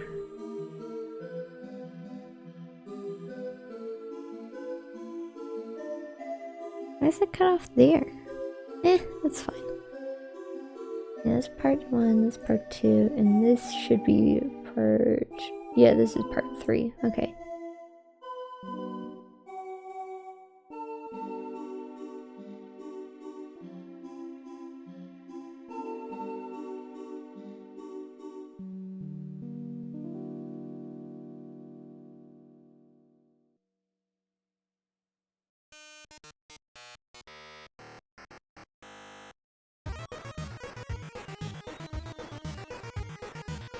Yeah, this should be the final part. Alright.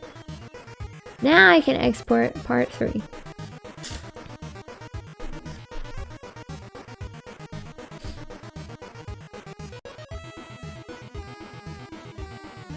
It's hard keeping track of all this stuff. It really is, because, like, there's such big chunks, so it's, like, hard to really, like, gauge if I'm doing this properly or not. But I hope I am. I'll check them after stream today, whenever they're all finished exporting, making sure they're all the way they're supposed to be and stuff like that.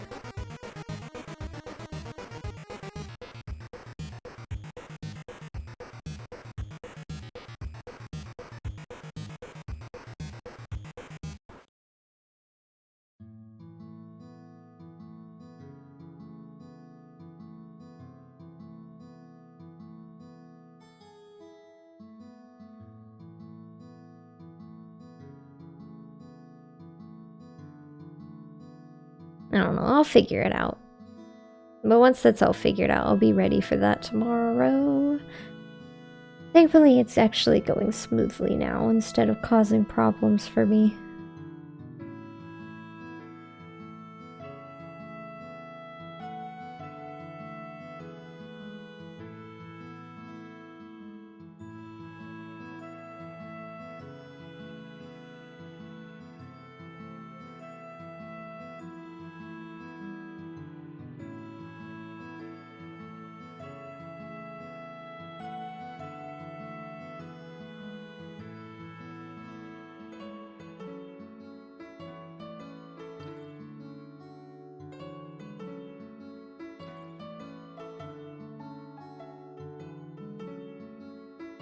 Oops. It's so hard to tell where I'm at with the big brush, but I hate adjusting the size of my brush.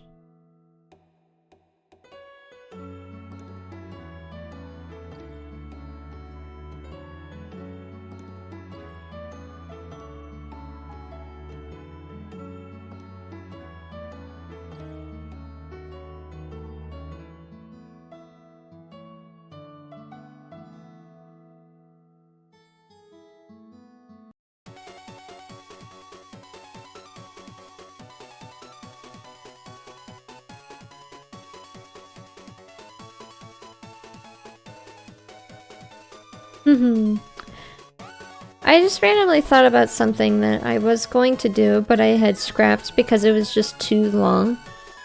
It was a little comic. Little. It's not a little comic. It was a pretty decently sized comic about parasocial relationships. And I had started it over the summer, but I put it off because, like, it was just too big. It was way too big, and it wasn't really, like, well paced or anything like that.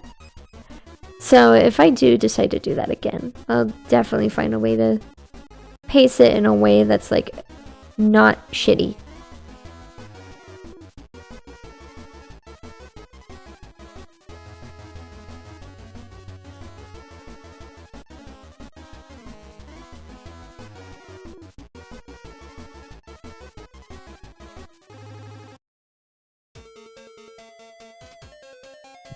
Excuse me. I keep burping.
Hmm.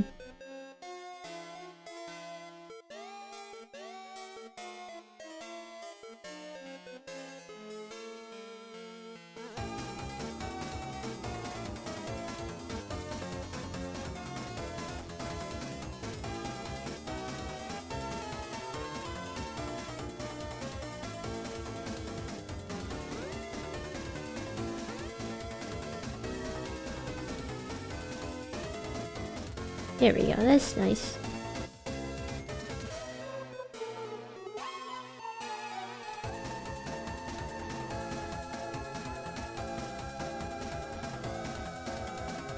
I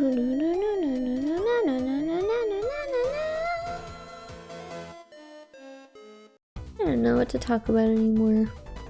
I'm so damn chatty, and then when I run out of things, I just go quiet.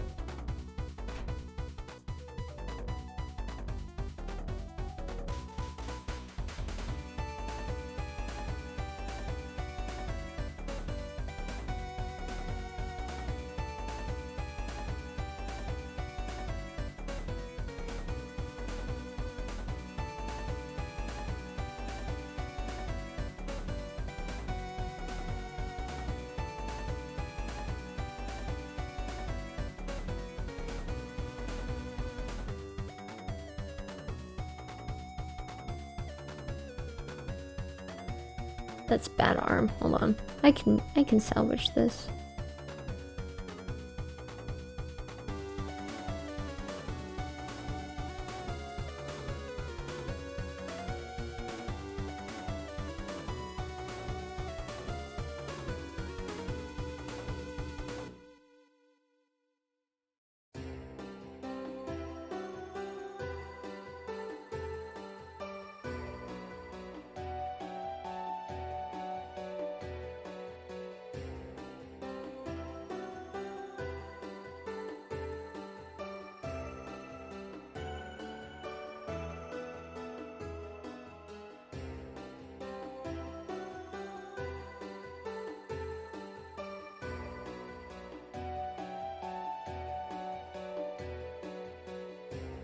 Hmm.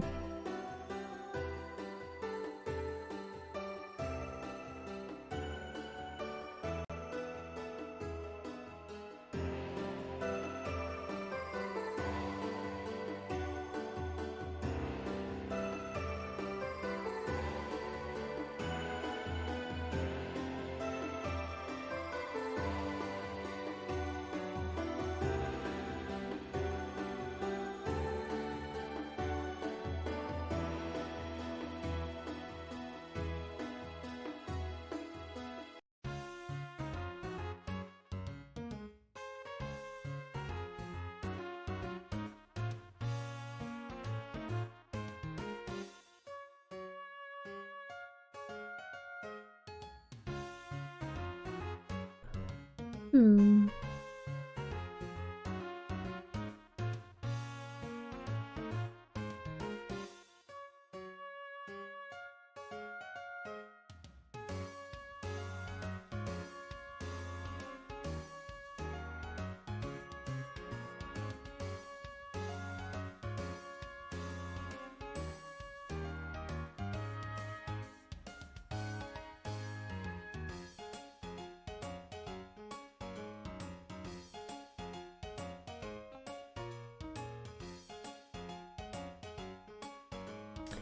I wonder.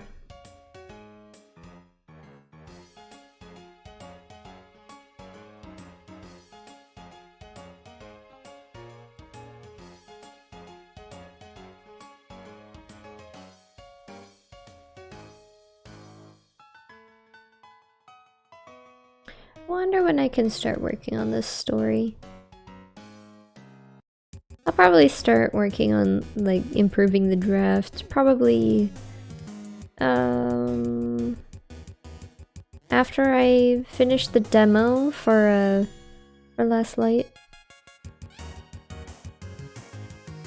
I'll like finish the demo for that game and then maybe work a little bit on this story.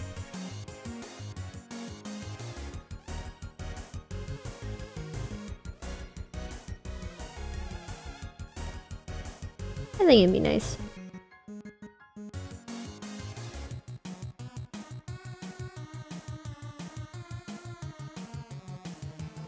Hmm.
Let me finish this one little thing and then I'm gonna take a small break.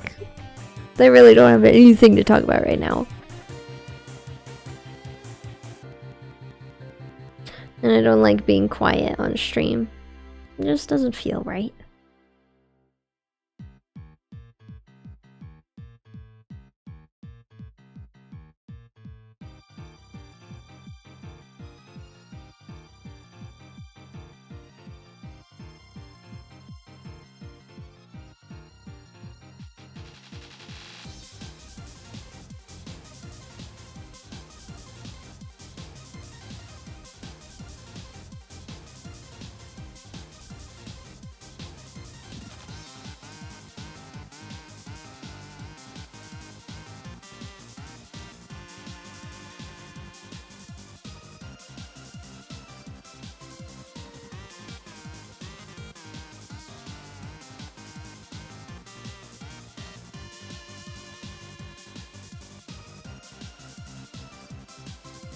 I want to make this look a little less half-assed. Because now that I'm finished with the line art, I can take a small break. And then we can go back and do the color. Which is like the best part.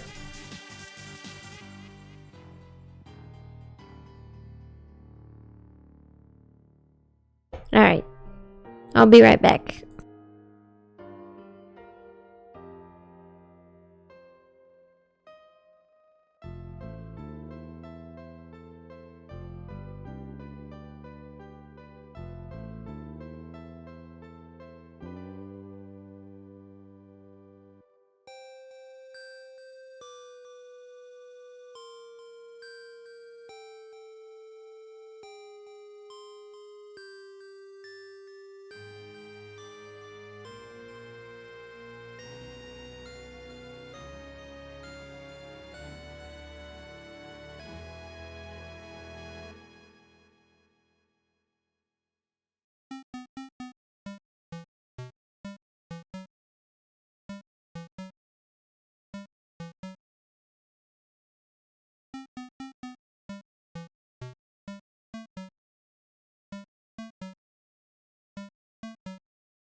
I beg. Do you enjoy the jams without me? Just kidding, I have my headphones on the entire time. The cool thing about wireless headphones is that I can go downstairs while having my headphones on. So I can hear alerts while I'm doing stuff. Just in case. It'd be nice. Oop, sorry.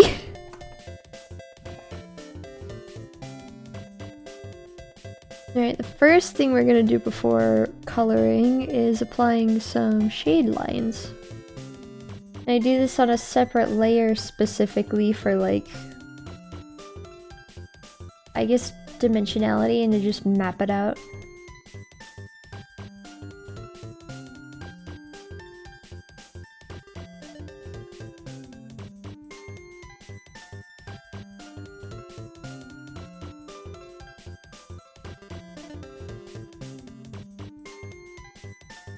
Maybe I will turn down my brush size.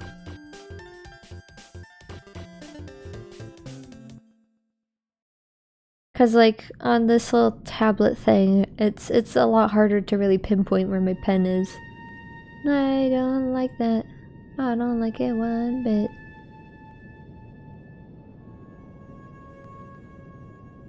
Actually, this is somehow worse. I'm putting it back up to 50.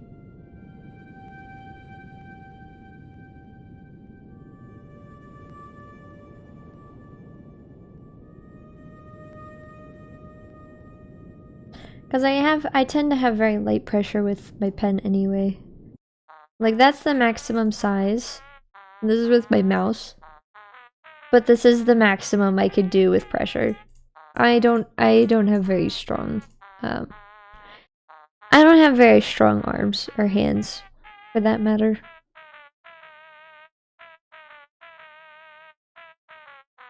But also, if I apply too much pressure, I can strain myself, and I don't feel like injuring one of the most important parts of myself.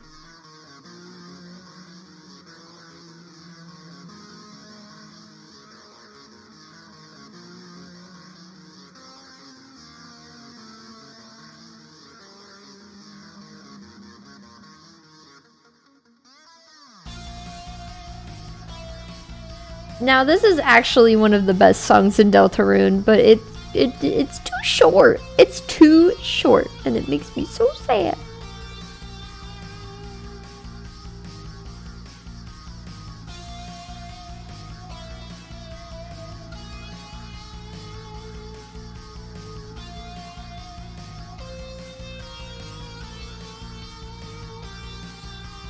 Seriously, it's so good.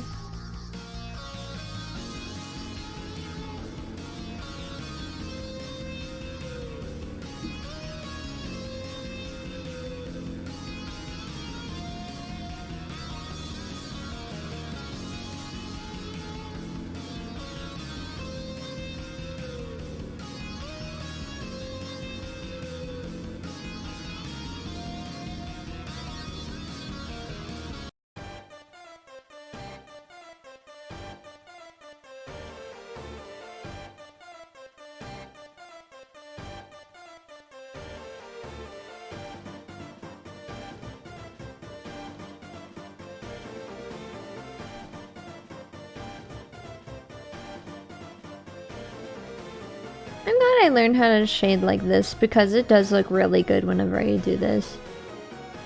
And I'm doing it on a separate layer because what I do is I turn it onto a soft light filter. And it just looks so mwah, you know, it's so good. I did it on my PNG tuber. Let me, you know what? Let's open that file. Let's open that file. Let's look at that. Let's look at that. I can't show off the middle finger piece, but I can show this off. Warning, it's magenta. Deal with it, sorry. Don't deal with it, actually. I wanted to cover it up, but look at this. You see how cool that is?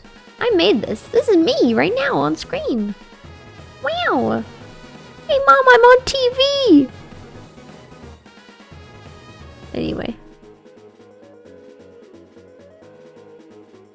Anyway, back to Ava.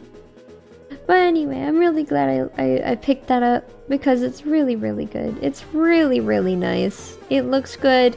Helps with mapping out shadows and stuff better. Because, like, you do it ahead of time super fast. And then it looks good.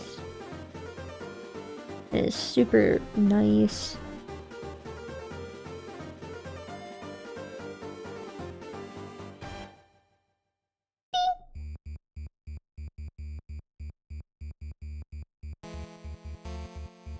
Oh, this should be Chaos King. I really like this song.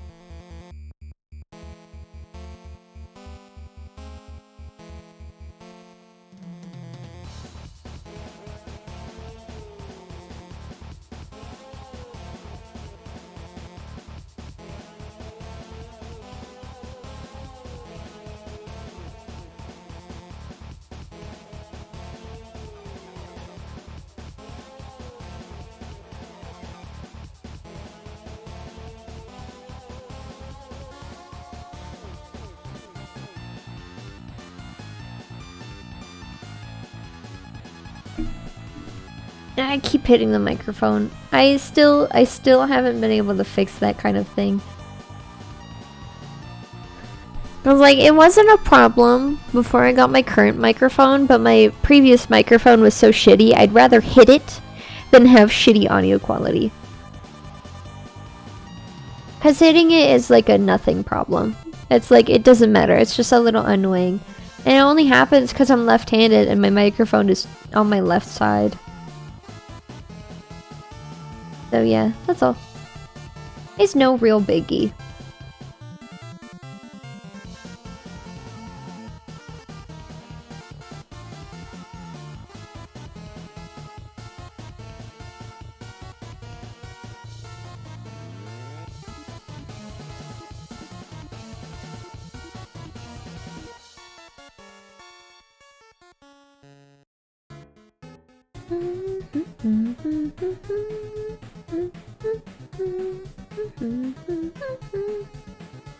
I don't know if I'm all too happy with the fact that I made my PNG tuber have a moving mouth this time around.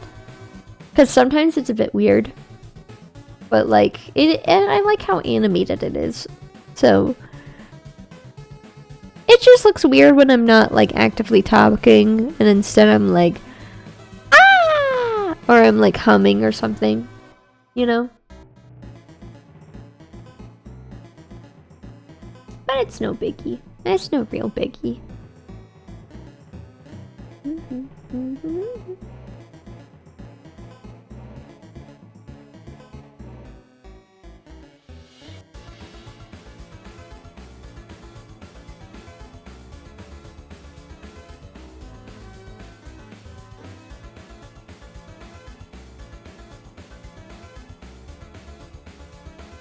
I think I just recently, hold on, I need to look and see. Didn't I just recently draw? Yeah, I did. I just recently drew Annie again, but I never posted it. And I'm opening the PNG file because the actual like base file has like spoilers. Yeah, I was just thinking about that because like I finally figured out how to make hooded eyes look a little better instead of just looking like every other type of eye.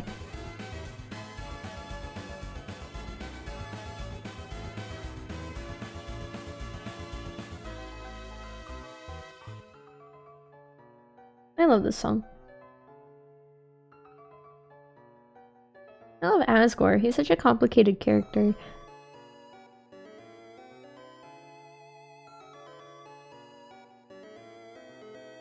Not even mentioning like how little we know about Deltarune Asgore.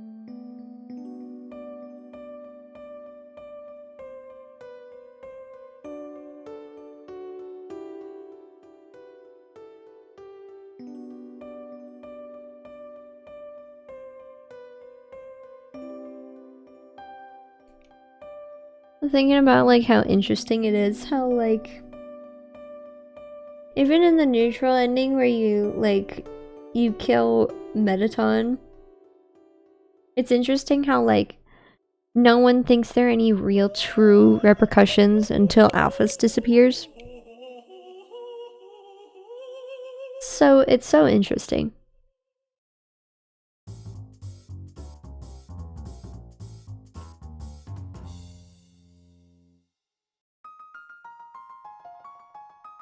But man, I think my favorite neutral endings are Aborted Genocide post Undyne and pre-True Lab neutral.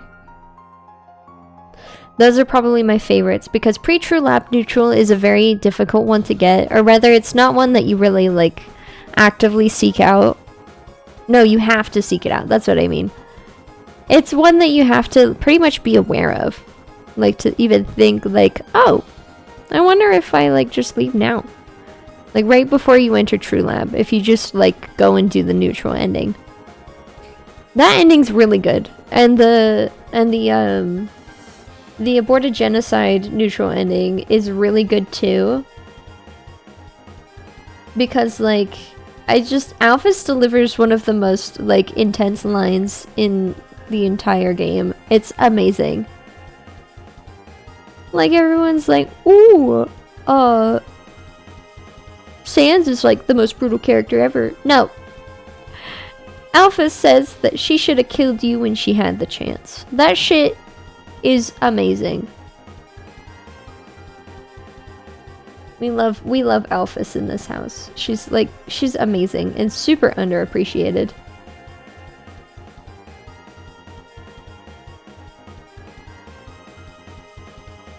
I love her very much.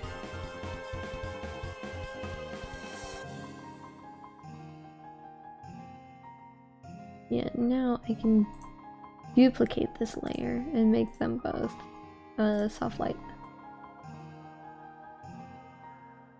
Makes them disappear right now, but that's fine.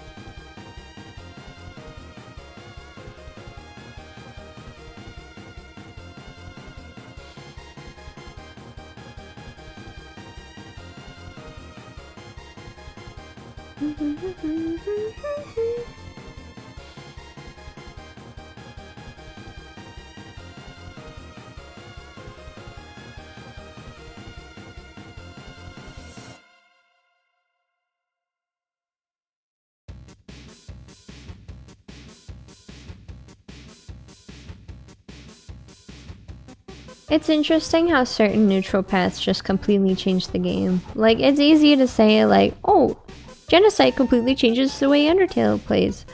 Well, there are also certain neutral paths that do that. Like, if you take out Papyrus, that changes, like, all of Snowdin. It changes the way other characters see you. And it's not just, like, most people think, oh, Sans just disappears. It's more than just that. It's a whole lot that's changed. Honestly, pretty cool. Pretty fascinating.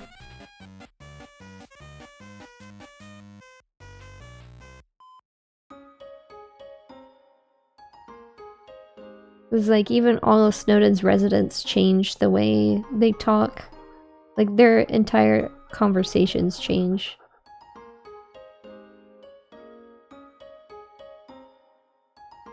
It's pretty interesting.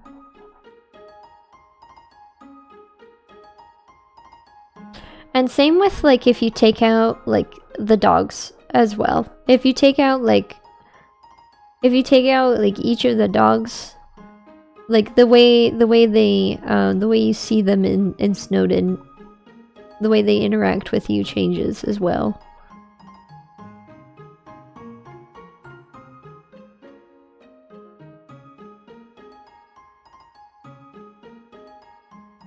Like, Toby thought of everything in that game. So, like, can you imagine, like, how in detail the full game of Deltarune is gonna be? Not even mentioning the fact that the game's already so big as is.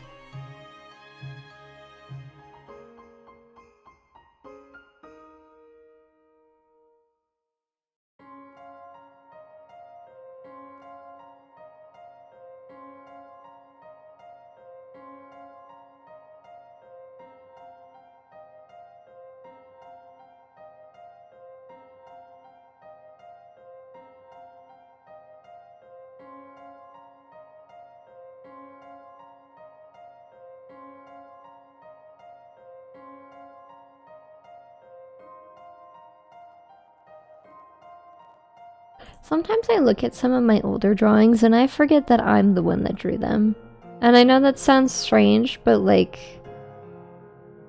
it really is amazing how much my art has changed so quickly. Because hold on, let me check. I drew that drawing not that long ago. Let's see. I drew that drawing in June. That's not that long ago. And my art already looks completely different.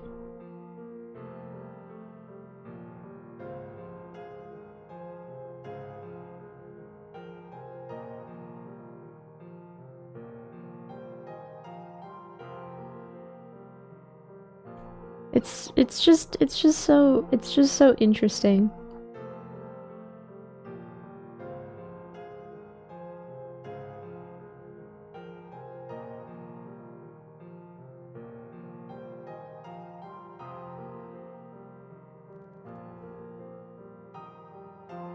I forgot just how dark her hair is. I might have to make it a bit lighter actually.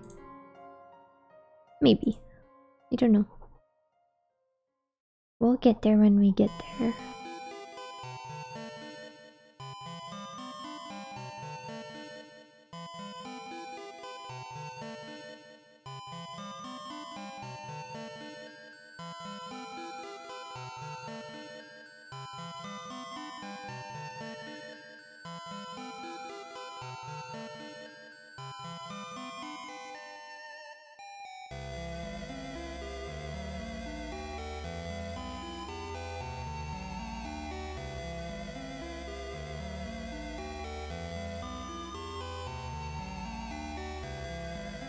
I wonder what Toby's next project will be after Deltarune.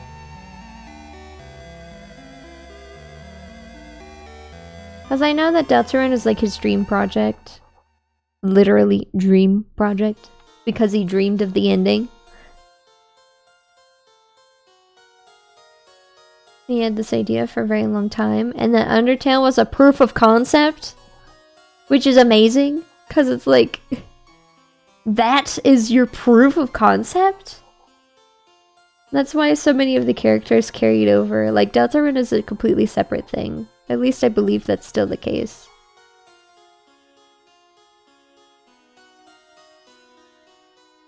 It's hard to say. Only time will tell. And who knows, maybe not all of the questions will be answered. But that's totally fine.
I know I don't need to provide commentary all the time, but it still feels nice to chat.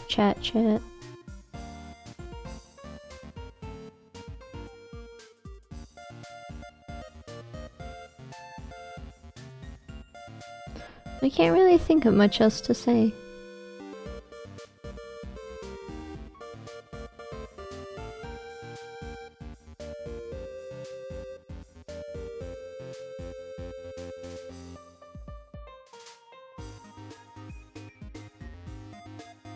I really like the way my tournament characters look in my new art style.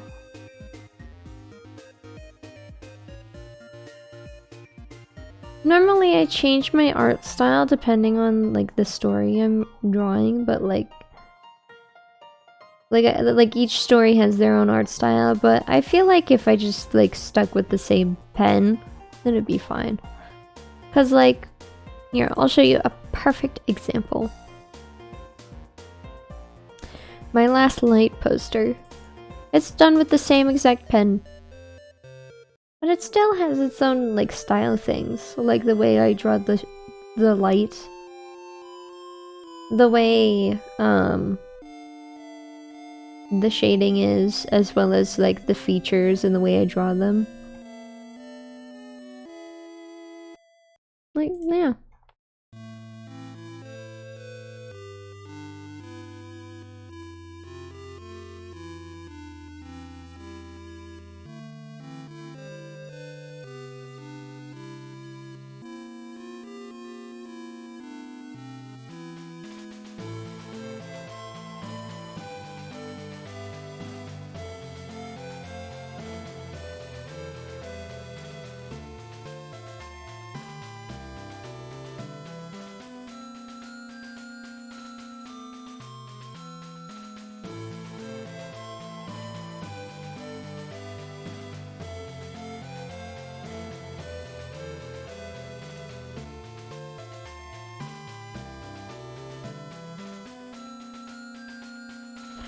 I'm glad there are several things I've revisioned in tournament. Like sometimes I think back to certain things that I've changed and I'm like, yikes! I'm glad I changed that. I'm glad I know better.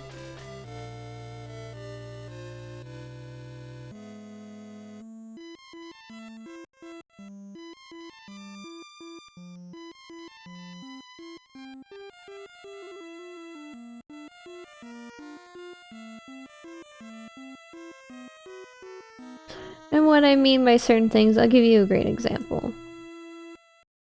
Like, Ava is just a nondescript demon, and inspired by Onis. But, like, she used to be a succubus, and I'm so glad I changed that.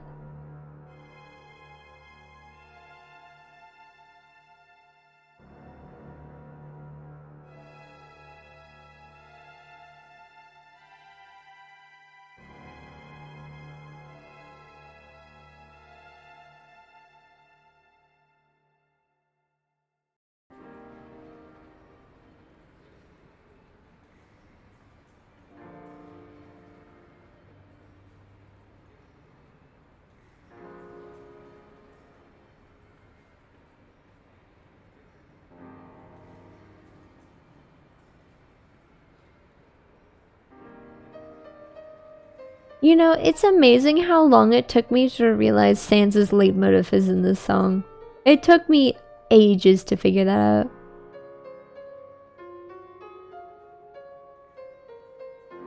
Like, obviously, that's Sans' leitmotif, but like, I didn't know that. Because the song just sounds so different that I guess my brain just didn't pick up on it. It is raining somewhere else! Yes! The cooler Sans' song. The cooler Sans song.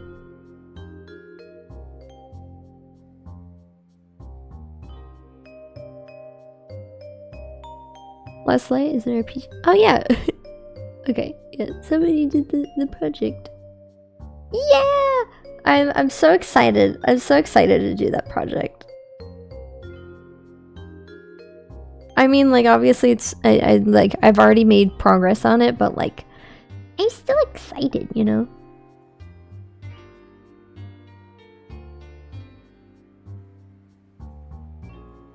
Yeah.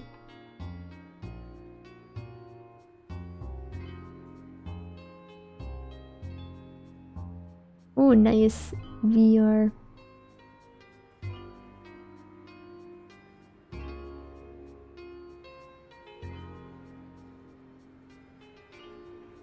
Have you by any chance tried FNAF Help 1 and 2 yet? I don't even know how much that game costs, honestly.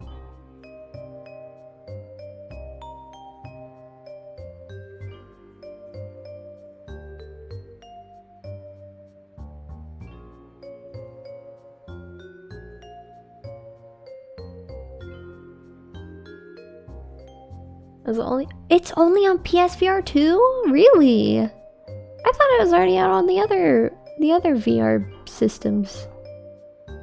I thought PSVR 2 only had like the exclusive Mystic Hippo thing. Like genuinely, I thought it just had that one specific thing. I didn't know like the other consoles just didn't have it yet. Interesting. I don't really keep up with VR news since I don't have a VR headset. So yeah. It better be on Steam. Yeah, the only thing I know is that no, there's a PSVR 2 exclusive thing and it's Mystic Hippo, but it's literally just like a playtest for the eye tracking system. And like ooh, how much is it? Let me see. Because the price is probably different for you since, you know, Norway. I still have In Stars and Time open. Let me look. Let me see.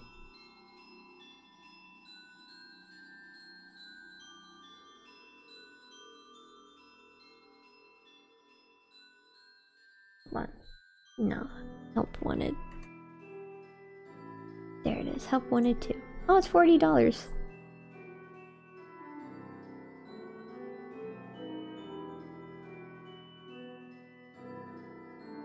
I don't know how much it is overseas. It might be more expensive. Let's see, how big is this? Looks like it's only about 8 gigabytes, maybe? Speaking of how big games are, I've been meaning to look at how big In Stars and Time is since it's such a ginormous RPG Maker game. Let me go to the store page. I should write a review. This game is really, really good. How big is this game? Oh, it's only 500 megabytes. Really?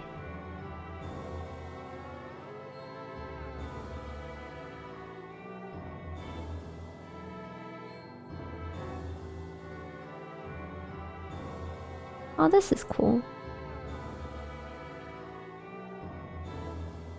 Well, I was just, well, I think, I don't think color would really play a factor in, like, how much space it takes up. But rather, like, the fact that RPG Maker games do tend to be quite small, but since that's such a long game, I figured it'd be quite large. Because, like, for example, there's, the Day Shift at Freddy's series, and the third game is... Oopsie, sorry. The third game is like 1 gigabyte. So to see that In Stars and Time is only 500 megabytes is really interesting.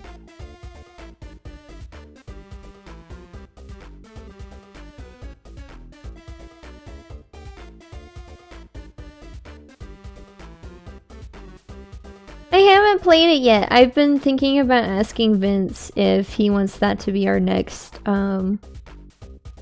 buddy stream game. Because I don't know what we're gonna do next. Since Monday is creamy and I don't even know if I'll be streaming on Christmas. I don't know, that's one of those things that's still like up in the air. I might, as long as it doesn't interfere with anything in my personal life.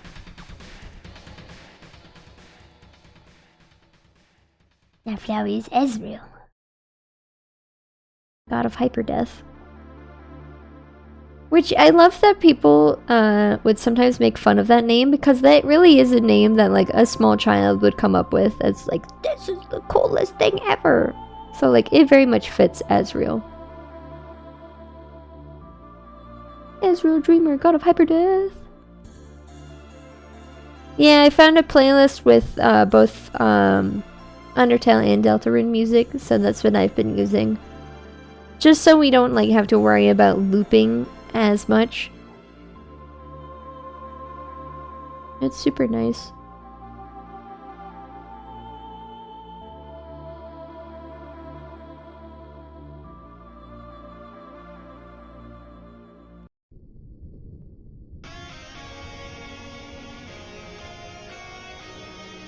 And I am using Spotify and not YouTube, but I could start using music on YouTube again because I forgot her tail again! Fuck! Come on.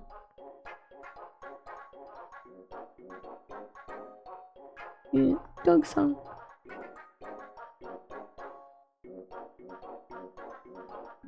Maybe something like that.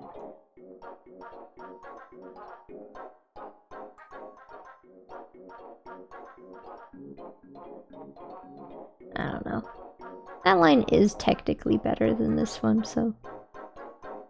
Tails are so hard to draw.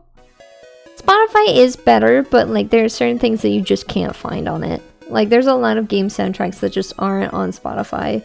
Or they take a while to show up on Spotify.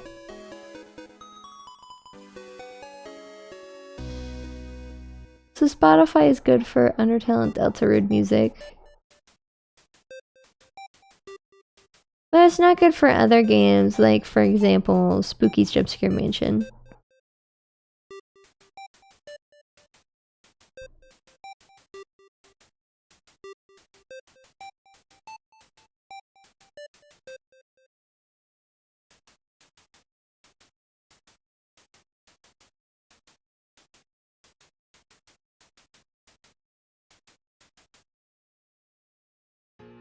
I can't draw tails apparently. Hold on.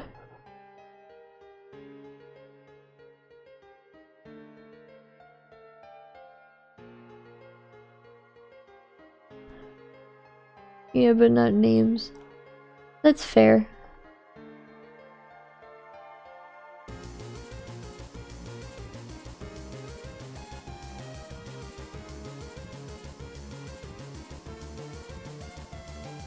I will never get over that, hold on. I will never get over how, like, both Your Best Nightmare and Finale has the drum and bass sample. Yeah, the drum and bass sample. I think it's called Break. Because, like, Breakcore specifically is all, like, revolving around that one singular sample. It's complicated music stuff, like that. The drumming you hear in the background, that's a sample called Break. And there's a whole genre of music called Breakcore that revolves around that one drum and bass sample. I'm not a big fan of Breakcore. I think it's very boring. I know drum and bass fans would like kill me on sight if they heard me say that, but like I don't care. I'll say it. I think breakcore is boring. It's like all very repetitive and the same because it all uses one single sample. It's all the same. But like when it's used in a non-breakcore setting, it's actually good. I like variety. I like variety. Variety is the spice of life. Sans! It's Sans time. OMG, Sans Undertale.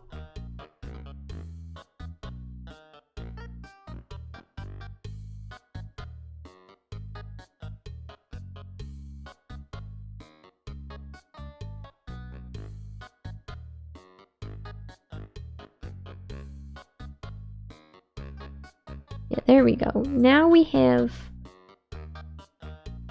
A tale. Wonder what the name of this song could be. OMG, I wonder what it could be. I guess it'll stay a mystery forever.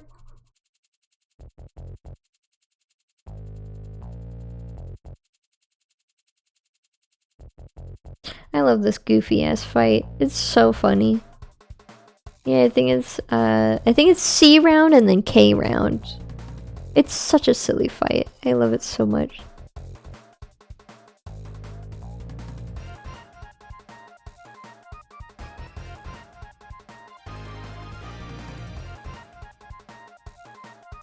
I think after I finish last night, I may work on something a little more silly and lighthearted. Aside from like any sort of fan stuff I might want to make.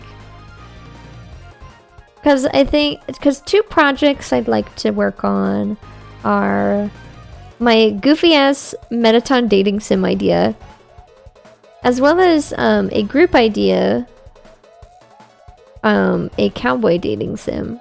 2 dating sims, why not? I think it'd be fun. But aside from that, I'd like to work on a fun little lighthearted RPG as well.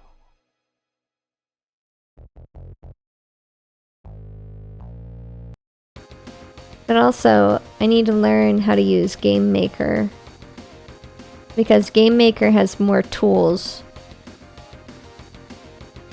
I need to learn how to make you. I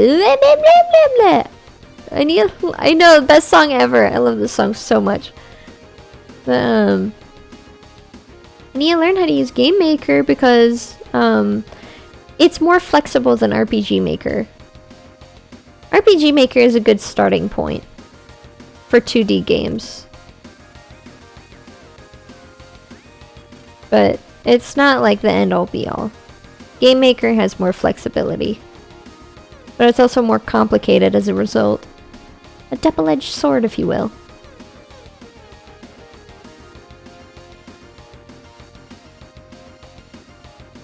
But it is what it is.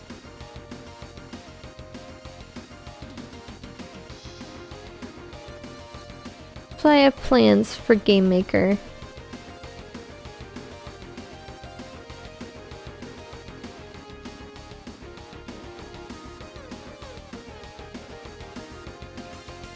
And maybe I could like figure out how to make games fast. Because like sometimes they see things like game jams and like how quickly they make games. And it scares me. Like, how do you do that so fast? How do you make a whole game, like, in 24 hours? How do you make a game in 1 week? I have heard of Undertale Yellow. I haven't watched any videos on it, but it seems like it's really popular right now. Don't tell me anything about it. I know you'd love to, but, like, don't spoil anything. Ooh. Well, that's good to hear. I think I'll watch Shay play it while I work on my game. I think I'll watch Shay play it.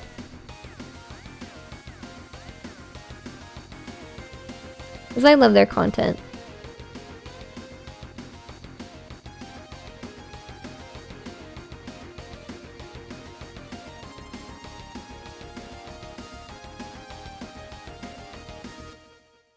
Yeah, I think he's pretty cool.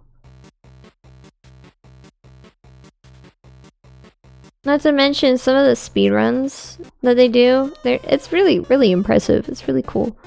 And it's and they've taught me some really cool tricks. Really? So let me get this straight. Your mom dislikes both Merg and Shay. That's so unfortunate. Because I remember you mentioning the fact that your mom dislikes Merg. Because I was like, why? Why does she dislike Merg? It was so funny. I remember that.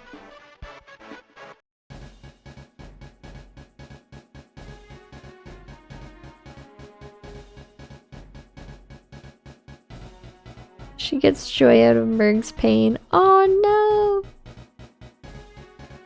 To to be fair, there's just certain people that are really funny to see suffer, but like only in like a oh no, you're struggling at the game kind of way.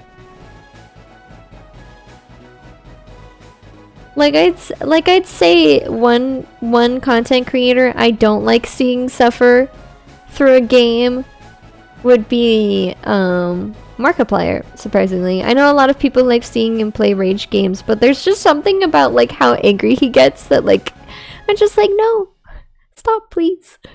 You don't need to put yourself through this, please. I don't know, but there are other people who are fun to watch when they get angry. But it's in like a gamey kind of way.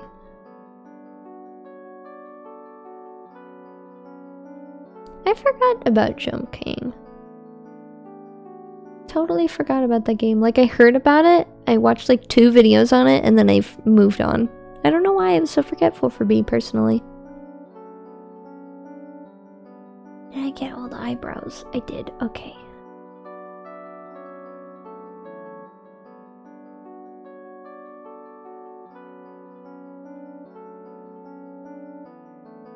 Skill issue. Yeah, my brain has a skill issue. It's called ADHD.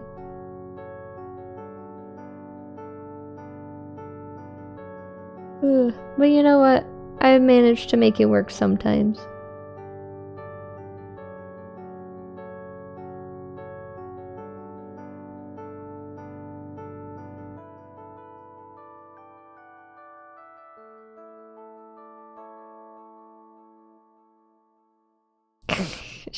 Shush, be quiet.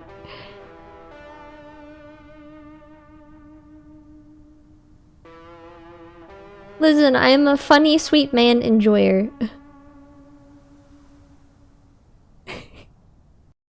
And Isa was very, very funny and sweet. It's to be expected. I'm a little predictable in that kind of way. Just characters like that make my heart melt, and it's like they're just great.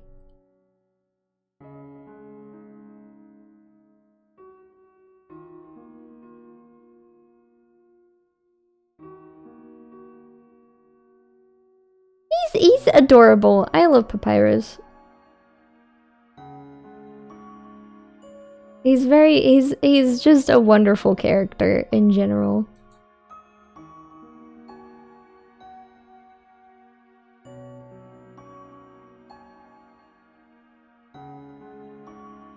Yeah, Papyrus is one of my favorite characters in Undertale.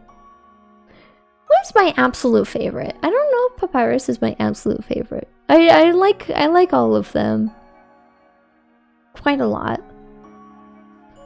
I feel like Undyne needed a bit more writing, so I wonder if we'll get any more information on her in Deltarune. Cause like unlike pretty much all of the other characters, she has like no backstory except for like, oh, I beat up Asgore once. Like that's there's not much else other than that, unfortunately.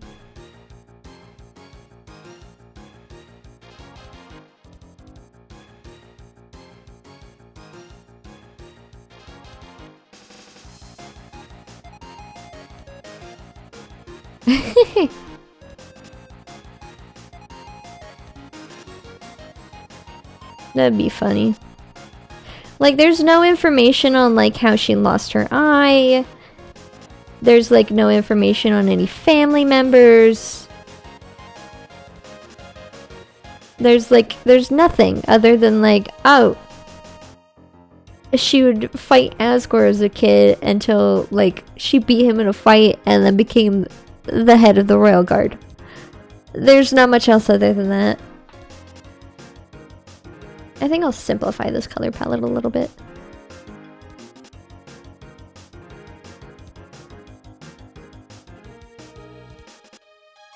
Because, like, it's cool having this because it looks kind of like a flame. That was my intention. But not much more than that. It's a little too subtle. But it has 3 colors, and I want to make it simpler.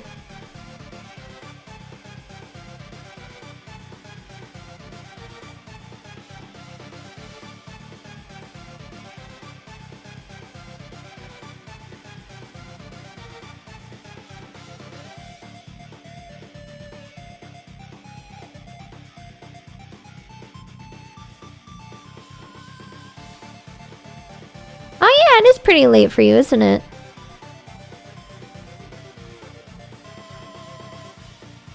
Meow, meow, meow, meow, meow.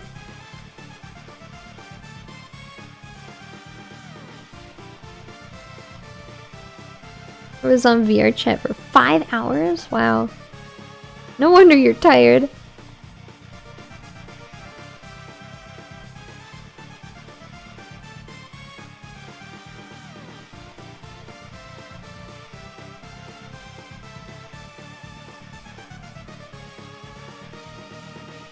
I don't know if I could get into VR chat. It looks fun, but like I'd like to have my own custom model, but I would need to learn I would need to learn how to use Blender, and I don't like Blender.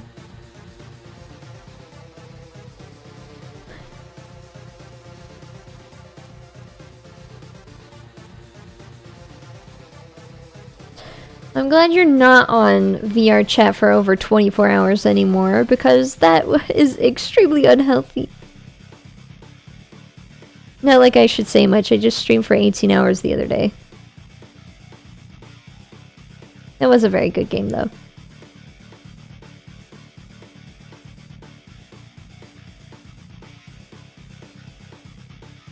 I know I could pay somebody, but I don't want to. I want to make it myself. I like making my own things, showing off my own art skills and stuff like that.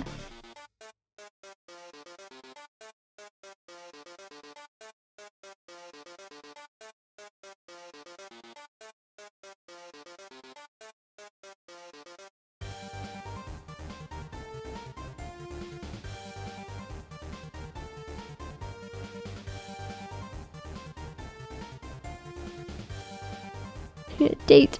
Actually, I think this is the other date one. It's the date and fight.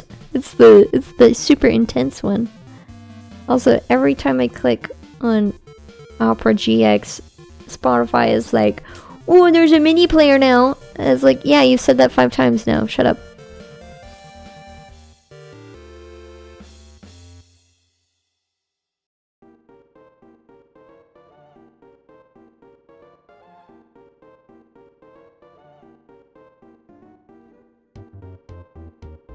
Napstablook.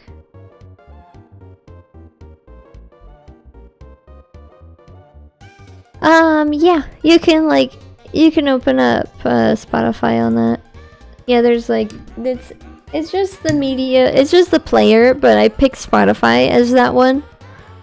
So, yeah, I can just open up that through there. Because I used to open the app all the time, but since it updated like constantly and like half the time would crash, I never really liked using it. But since I have it in my browser, I don't have to worry about that anymore. Opera GX is really, really nice.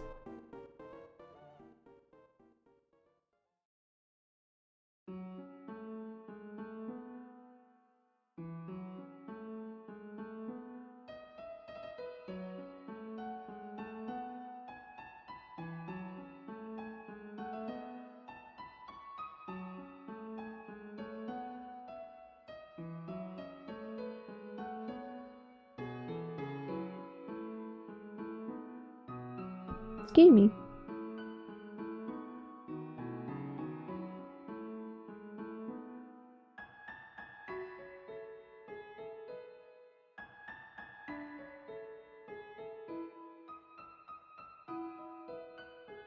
I love drawing teeth individually. I feel like that's pretty obvious, but like, there's just something nice about it.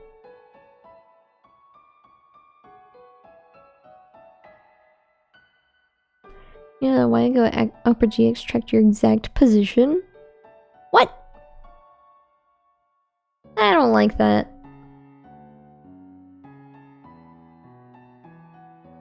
I don't like the sound of that.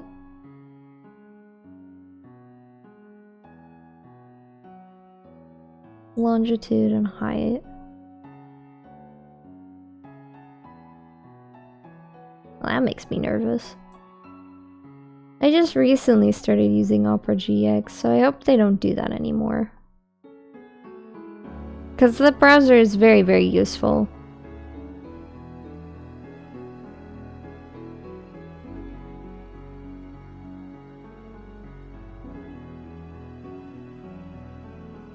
me open up another one of my drawings. Let's see.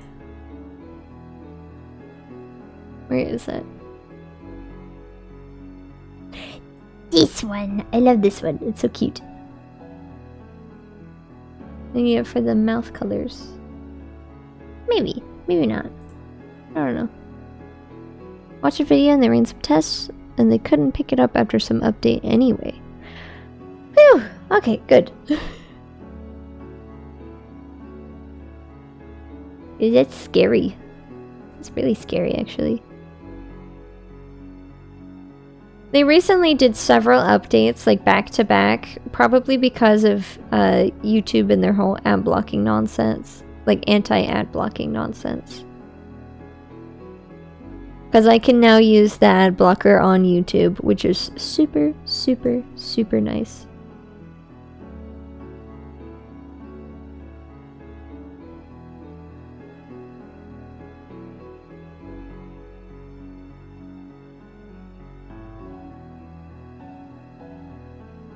I do know that they've been doing like sponsorships with YouTubers as well. I don't know how recent that is, but I've seen a few videos on it. Like a few videos like with the sponsorship. And I'm like, oh my god, I use Upper GX. How cool.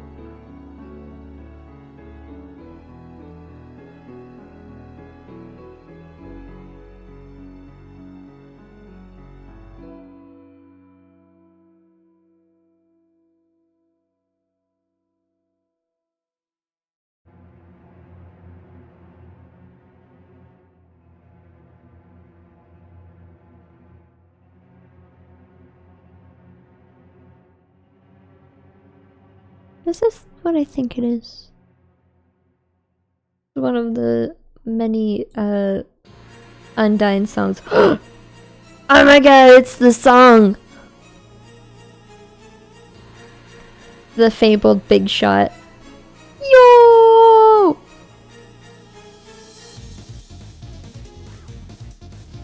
That's a good shirt color, isn't it? Yeah, that's a good shirt color. It is such a banger. Yeah, make the background a bit gray. It's hurting my eyes now. There we go. Ah, that's better.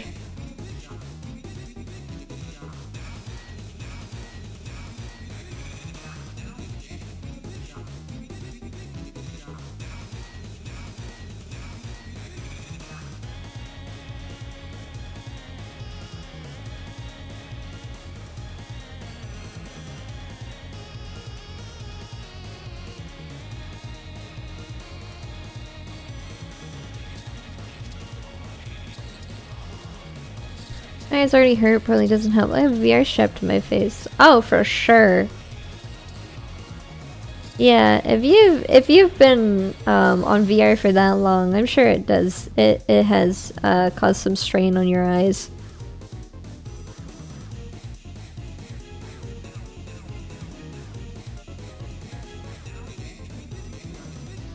Gosh, I remember the first time I tried VR. It was on one of the older Oculus headsets.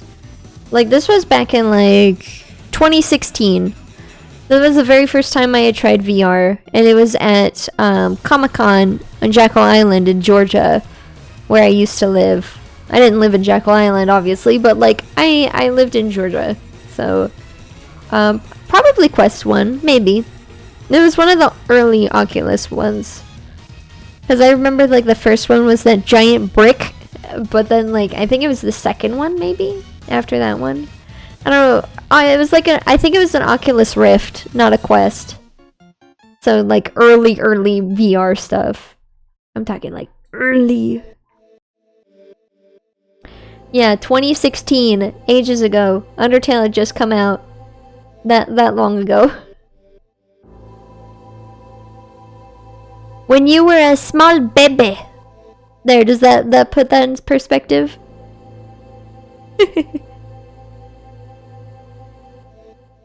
Let's see, 2016. Ugh. It was forever ago. Yeah, you were little. Let's see. You were like 9. Ew! You were a little baby. I was like 14. And, yeah, I remember I was 14. I was either 14 or 15. I was one of those. And, yeah, I was with my friend, and my sister had taken us there to Comic-Con. It's the only Comic-Con I've been to.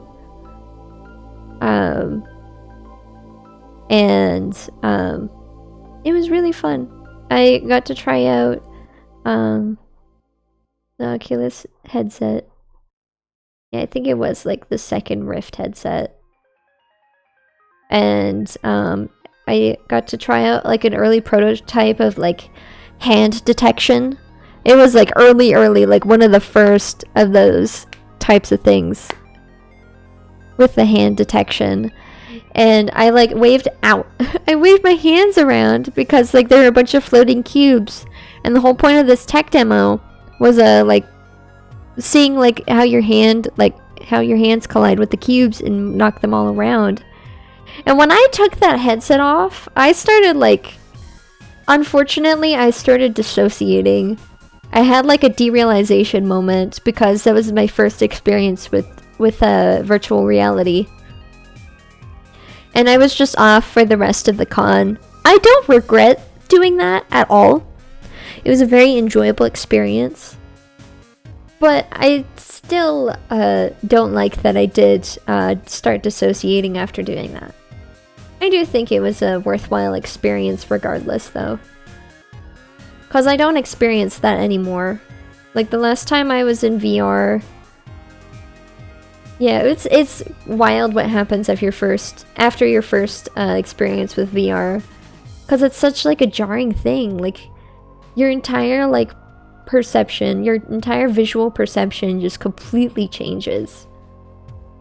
And it's even weirder whenever you can't touch anything that you can see.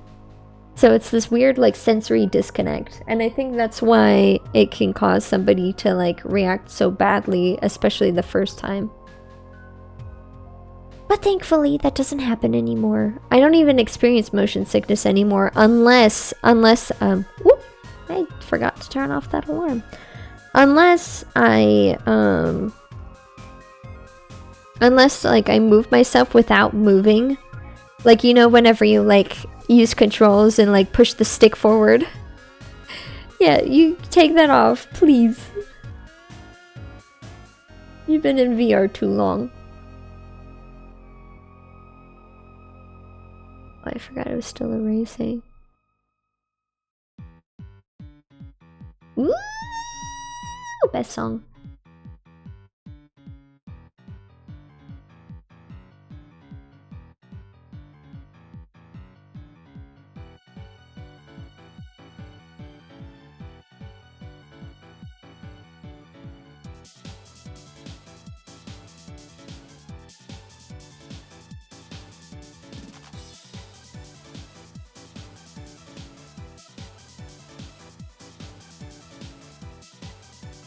I hear my boy. Hold on, let me go get my boy.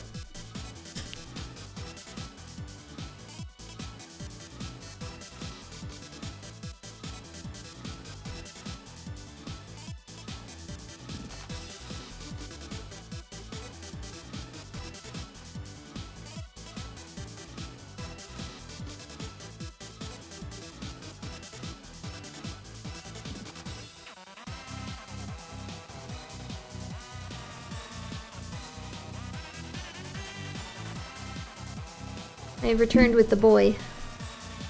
My boy, Saturn.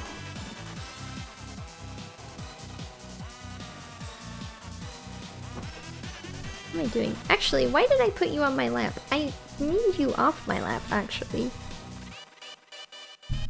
Ah!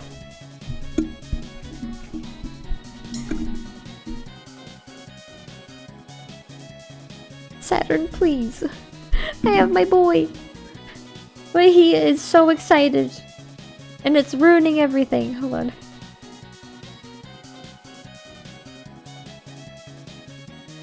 Ah! Dude, can you please sit down? Please, Saturn, come on. Just lay it down. Thank you. Good job. He's so excited. I love him, but he's so excited, and it's kind of ruining a lot of things.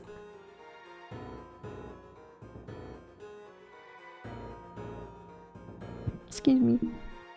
But yeah, thankfully, VR isn't a bad thing for me anymore. It's been over a year since I last, ooh, I'm sure they do. But it's been over a year since the last time I touched VR. Cause last time was whenever I was visiting my sister. And she has a VR headset. It's one of the Oculus Quests. I think it's Quest 2. I don't know. It could be Quest 1. I don't know. But yeah, the moment I mentioned Rift. Yes, it was white. Saturn! Stop it! You know what? Get off. Get off my lap. You're being awful. Yeah, it was probably Quest 2. Yeah, it's so funny how the moment I mentioned that it was Oculus Rift, you were like, oh, that's old. Because it is old now. I can't do anything with you on my lap. I'm going to have to kick you off. Well, not kick you, but like pick you up and put you somewhere else. Come here. I'm kicking you out. Yeah. Ah! Saturn, please! He does not want to leave. Come here.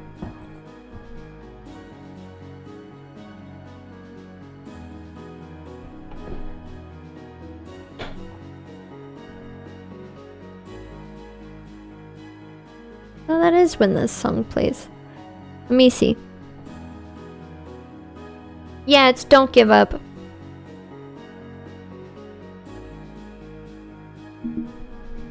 Saturn has been evicted from my lap.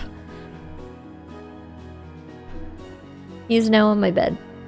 I'm going to have to move him later when I do my laundry. You are smart. You remembered the song name. I didn't remember what it was named. Alright.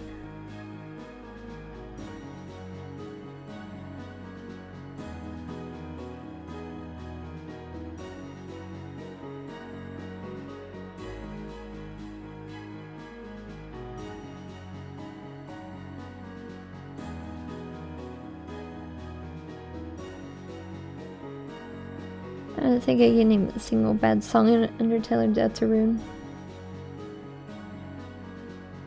Not even the Rejected Birdly song? No, that one's silly. That one's not bad, it's just silly. You don't know the Rejected Birdly song? That's silly, like tweet tweet. Yeah, the Rejected Concept. You don't remember this song?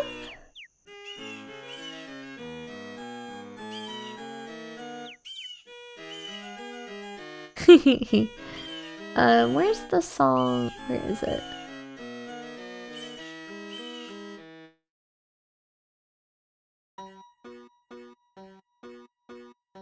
Hold on, there's a song I'm looking for. Is this it? This can't be it. No, that's not it. I love the song, but it ends so abruptly that it's disappointing. That's the only thing I can say. That's the only thing I can say about that song. It's not a bad song, but I want more. Give me the rest of the song. Yeah, it's so good. It's such a banger, and then it just cuts off. It was like, no! I want more! Give me more!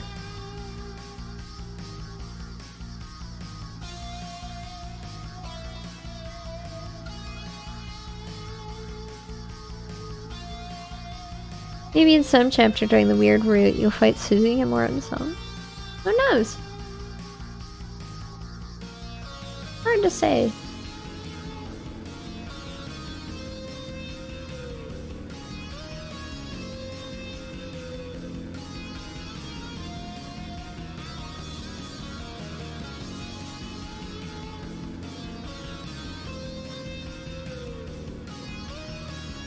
That'd be cool though. I like the idea of Chris was in control and the weird root and party turning on them. That's the thing about the weird root is that it's like, it's not Chris, it's the player. And like, I know I've said in the past that like, I like the idea of the whole like, Chara controlling Chris theory.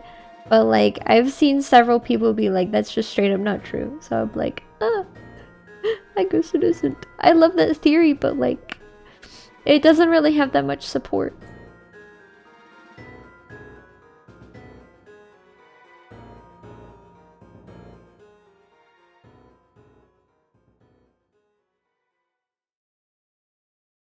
Yeah, I had been thinking that. But like, honestly, that's probably highly unlikely. It would be cool though. It's a cool concept, cool idea, cool theory.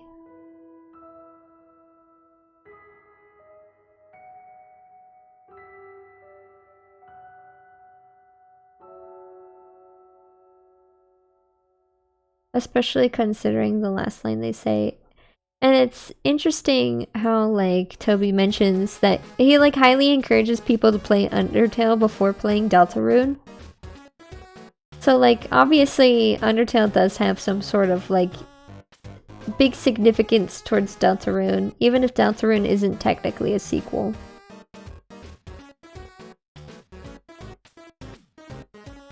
Yeah, it said that before since Chara mentions moving on to the next world. And that like Deltarune could be like post, could be like where they go post genocide Undertale. But apparently that theory doesn't have much backing it up.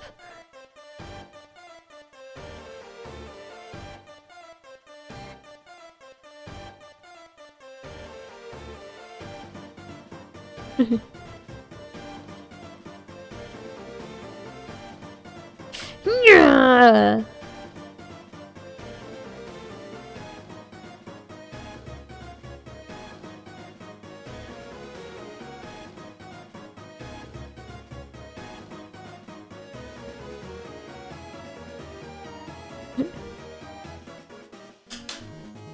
I believe it's like here, I'll spell it out.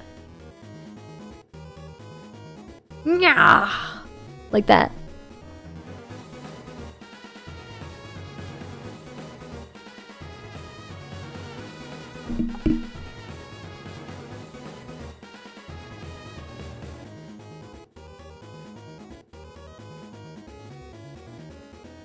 Yeah, Spear and Justice is so good.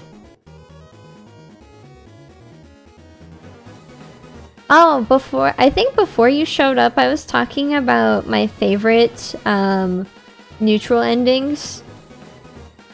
And then one of my favorites is Abort Genocide post Undying the Undying. It's really good. And has one of like the best lines in the game. From Alphys. I love that I love that neutral route so much. Really? Shay recently did a tier list of all the neutral endings. And he looked at all of them, and that was one of them. And man, that has stuck with me since I saw it. It's so good.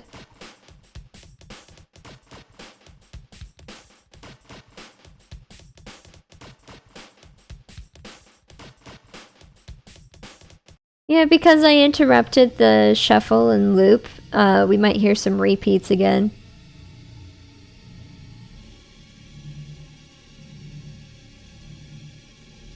That's fine.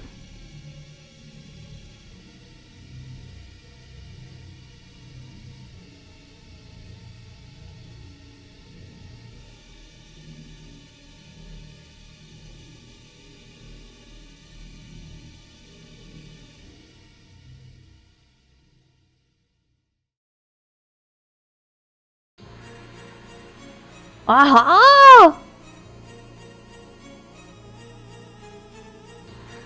Let's see. Let's see. I think I do this. Yeah, luck 100. I have the greatest luck. At least when it comes to big shot.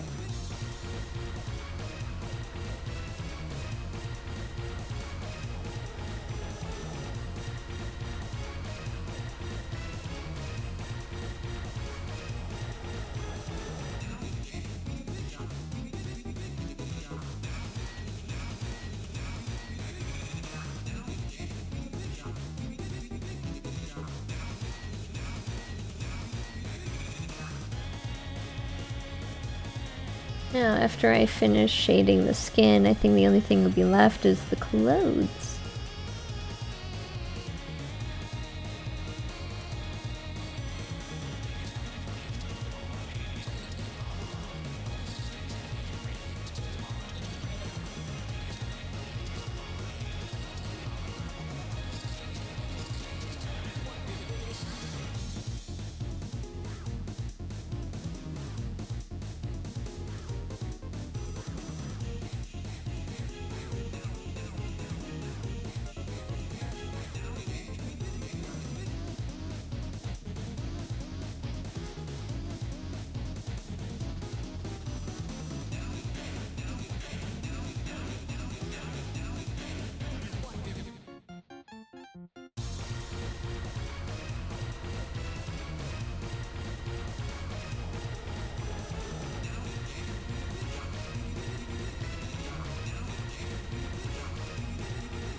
Oh, we used to sleep in VR chat.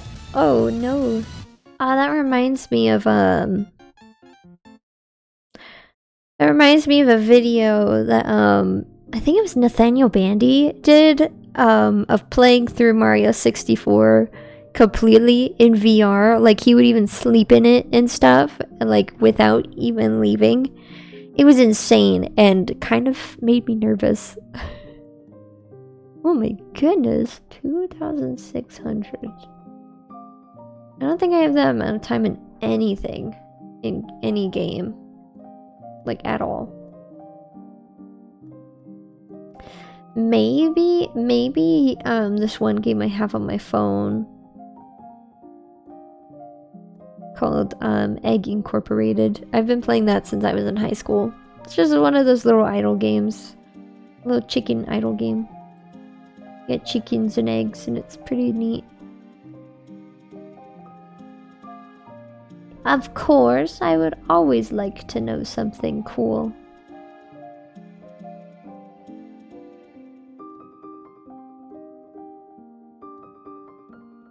Might actually add a bit of color. Here we go, that's better.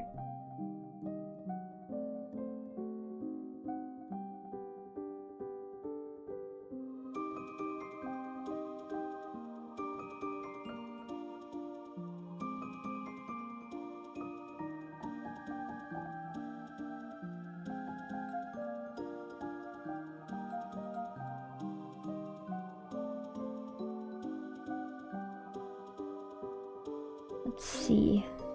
I'm not going to use this color again, but side quest.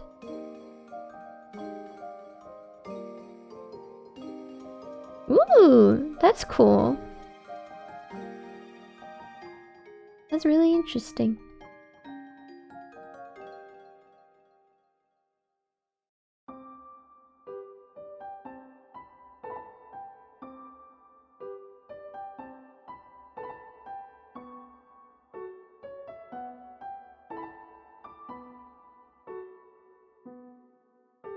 That's where Gorilla Tag started.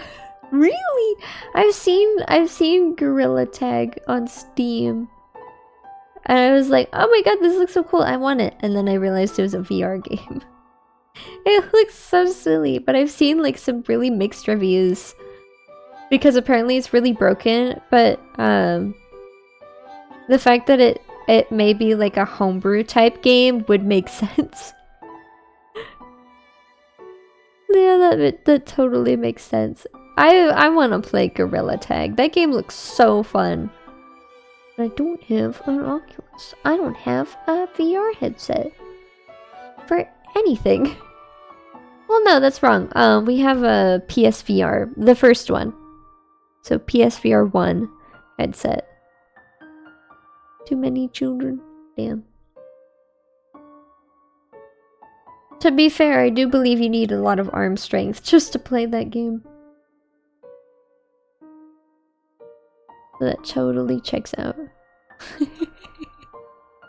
Let's see.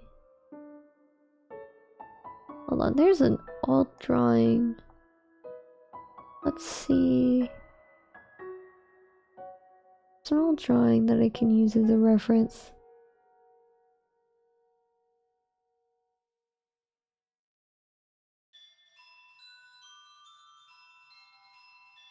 Oh my god, there's my old VTuber rig. We don't speak about that thing.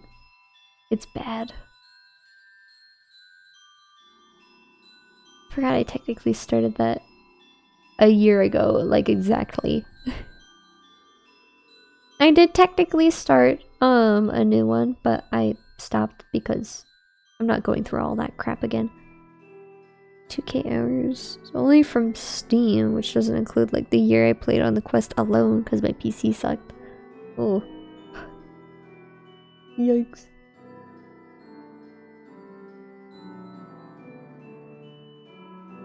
I haven't been able to find the piece that I've been talking about, but I did find the very old original idea that Last Light is based off of that I drew. Like just as a random like throwing it out there kind of idea. A little special peek for anyone who decides to watch either the stream or the VOD. This was the original idea. I mean, literally it's titled RPG Characters because it was just a one-off idea at the time. I made this back in 2020. And it's pretty cool, but like things have obviously changed. It is cool still, but like things have very much changed. Like even the monster's design has changed a bit. Like if I maybe that makes sense with the hair. The way the hair worked. Let's see. Can I find that piece? Oh, I remember this drawing of Annie. It was one of my first pixelated drawings. It's so cute. It's very old though. I think I can get rid of that drawing now. Let's see. Actually, I can get rid of both. Is that Sans? Oh my god, Sans Undertale? There's an old Ava ref sheet.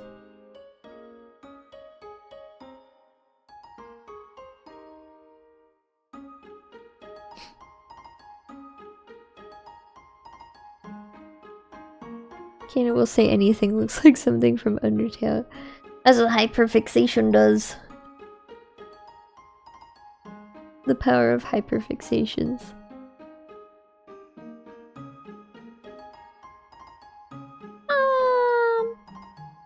I cannot find this drawing.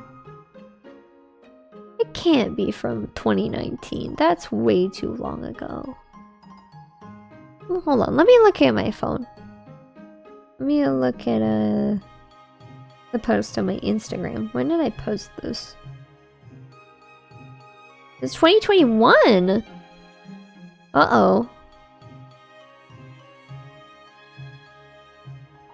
Uh-oh. I don't know if I'll be able to find that one. Because I don't have a 2021 folder. Because I think I just kept using the same folder, maybe? Oh. Oh no.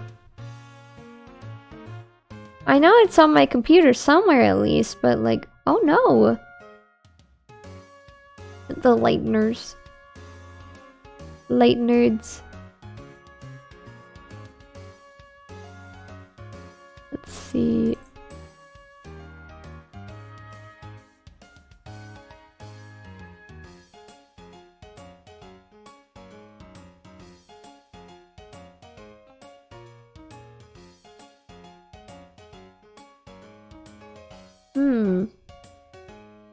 Oh no.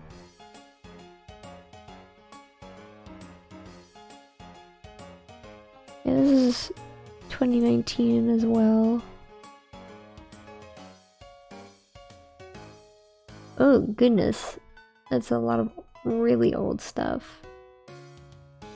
Cringe.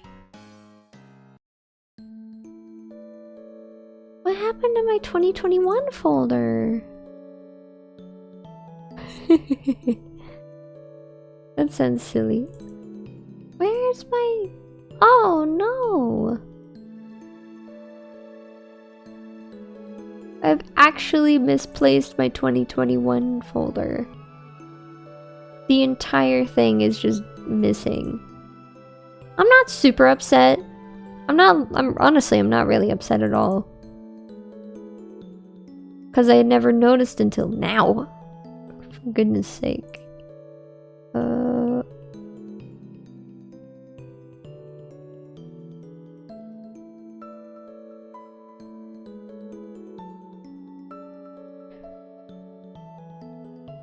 Let me put this in here too.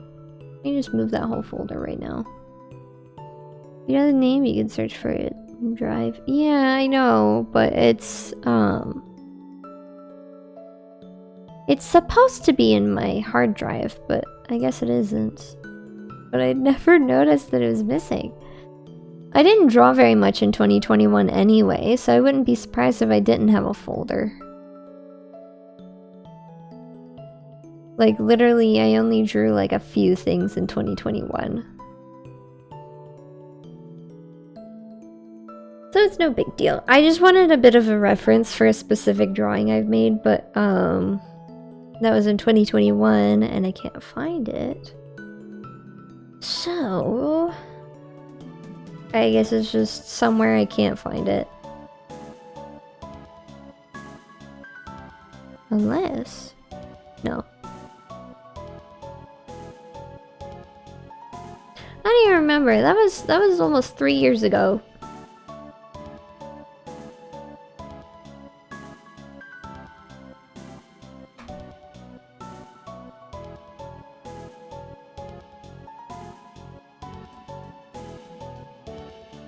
It's okay. Whatever. It's fine. Let's continue. I don't need that reference. It was a nice drawing, but let's try something a little different.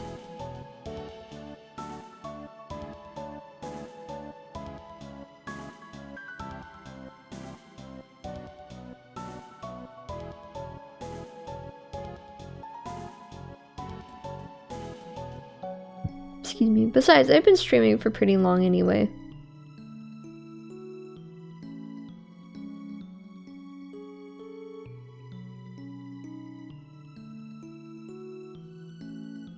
I've kind of hit the point where I want to finish this drawing. This whole sheet.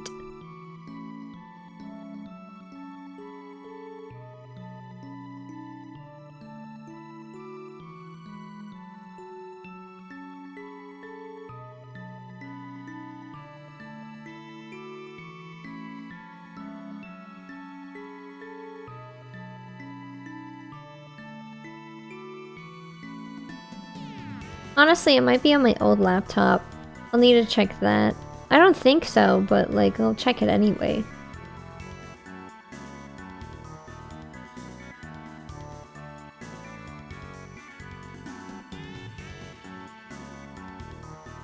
Yeah, I'm not super worried. I'm only like mildly like, oh, that sucks.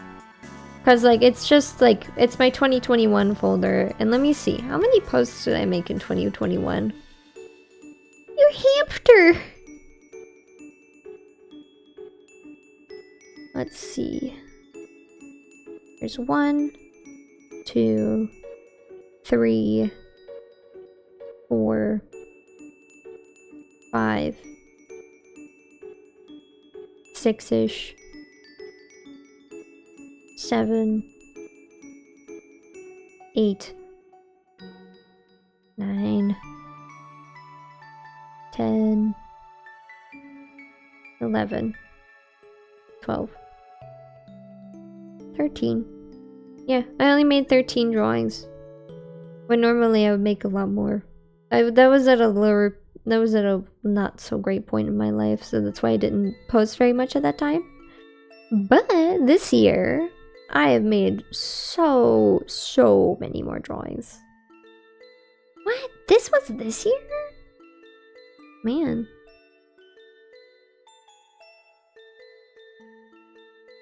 There's a big gap between these two, like October versus February. And then, boom! I just drew so much. It's insane. I love the sleepy music. It's so nice. It's very cozy.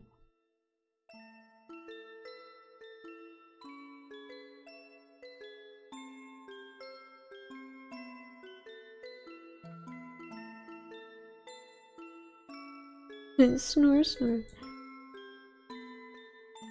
Snoriel and Snoozy.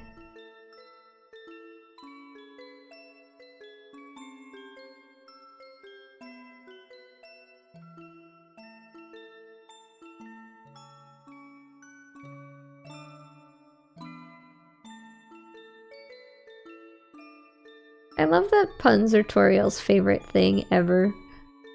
It's so cute. She has such old lady humor.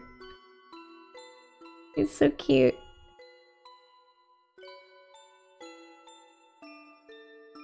You're killed for that extended room chapters right now. I know, right? I want them so bad too. Because I really do want to do my Undertale Deltarune marathon.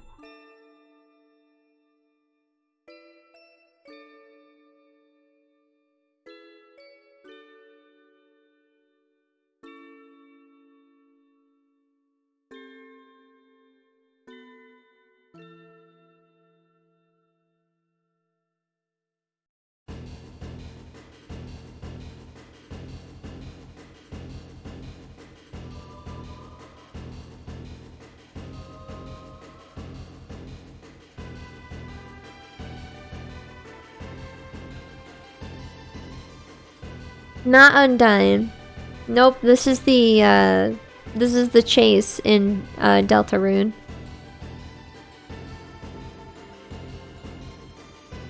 When you're running from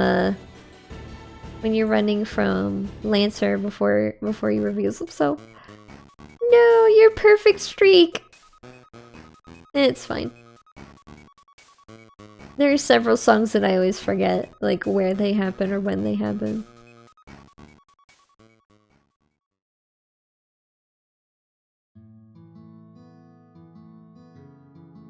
Two EP doesn't count. Understandable.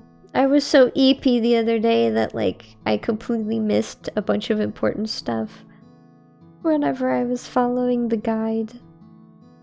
That's why I got stuck for several hours.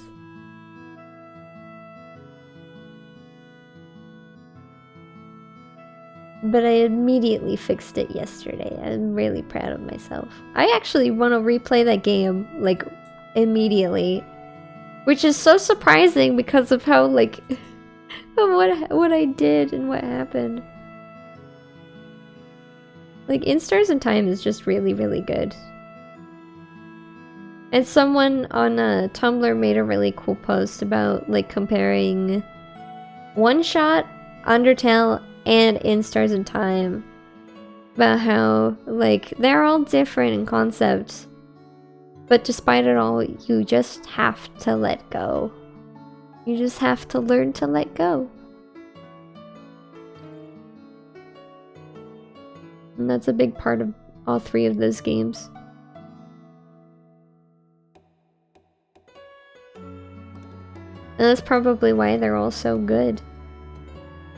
For some reason, One Shot kind of fell into obscurity a little bit, but it was the start of that, like, whole immersive thing. Well, to be fair, I believe One Shot came out when Undertale was, like, the hottest, craziest thing ever. Like 2016, I think? So it was at, like, peak Undertale, so whenever One Shot came out, it kind of got burnt out pretty quickly. Trying to play One Shot, failed, tried again now a few years later. I don't know where I am or what to do now. Or how to reset my save.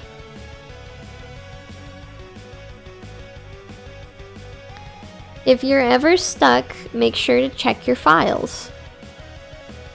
Because a big thing about One Shot is that it like messes with your files. Yeah, it's like super like fourth wall breaky kind of stuff. Like if you there's a safe with a code that you can't find within the game. It's within your files. But then like there's other places and things that do that. But that's like the only part where I got stuck at. Cuz I was just checking the game files but not like my actual like documents. Like I think the file is still in my documents folder.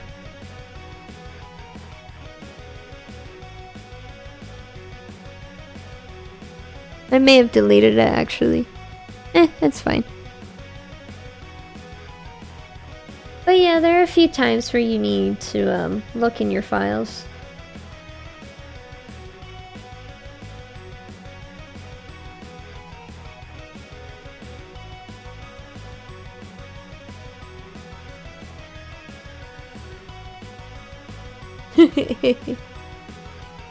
It's worth it though. Even if you are a small brain, it's still worth it. Because like you figure it out and it's like, oh, that's so cool! I mean, of course, we're at the point now. It's much later than whenever the game was first released. So like, that type of whole like fourth wall breaking stuff isn't as immersive as it used to be. It isn't like as cool. Ow, core. Huh.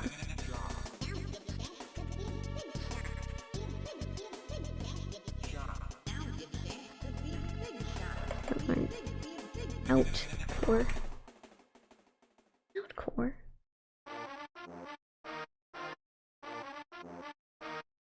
Ooh, this does look neat.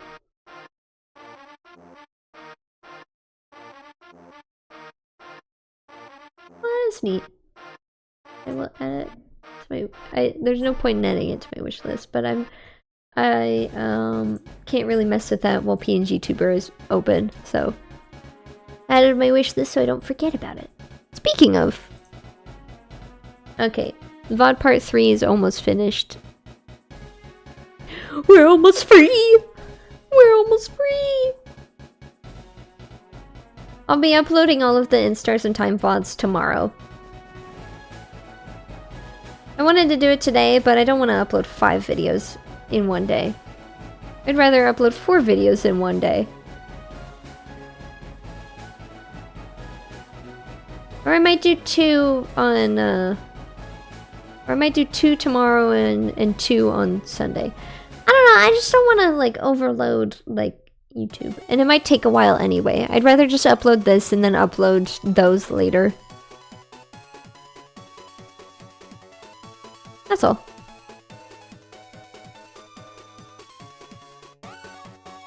The absolute best mixtape ever.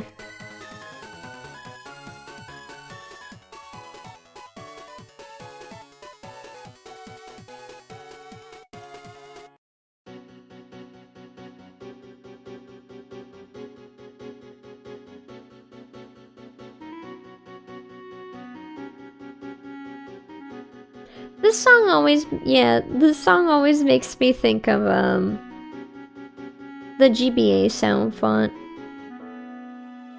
Just because of the clarinet, it makes me think of the GBA sound font. I know it isn't, it's way too clear to be the GBA sound font. It's still nice though.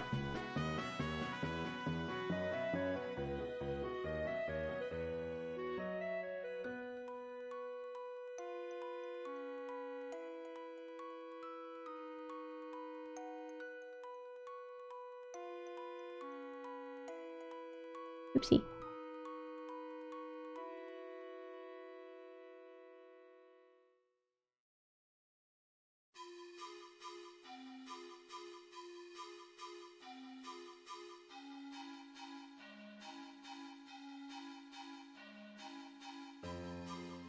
I think watching Shay has given me like the mental capacity to potentially fight Jeevil.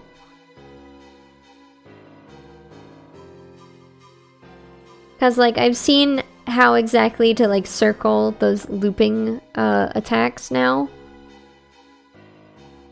And I think the only part that would possibly still get me is probably the carousel attack. I fucking hate the carousel attack. That one's the worst. It's so difficult.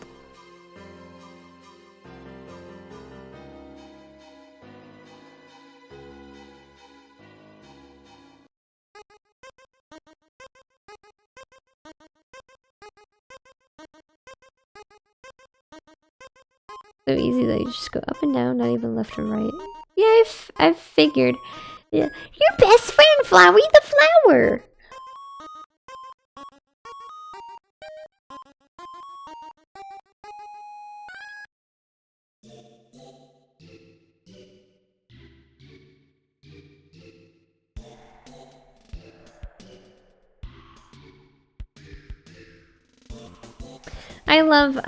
I love the Amalgamate song.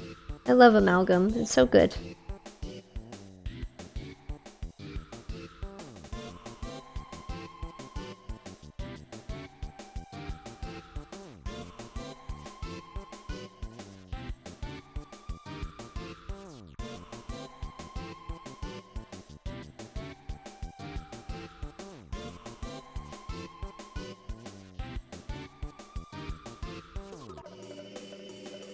Studs.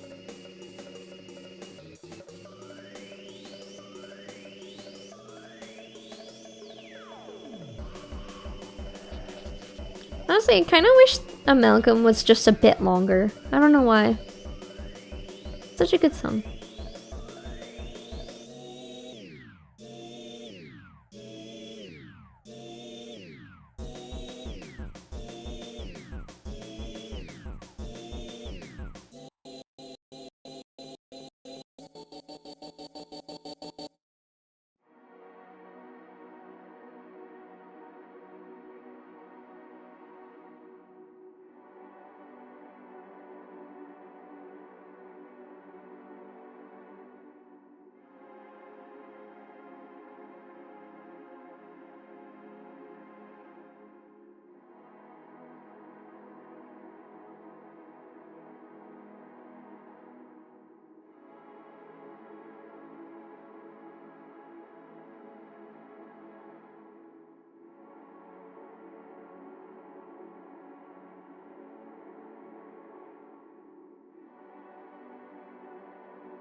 If you had enough followers, you're probably the first person I'd consider actually long-term subscribed to.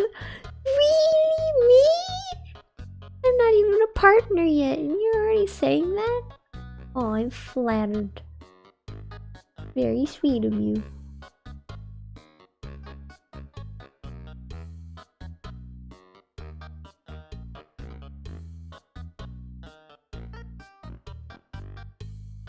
Oh. You're very fun to watch. Oh, that's nice. I'm glad. I tried my best. I like to have fun. I like to provide fun commentary, and I've been blessed with the gift of funny voice. So I can sound funny too. And just have fun.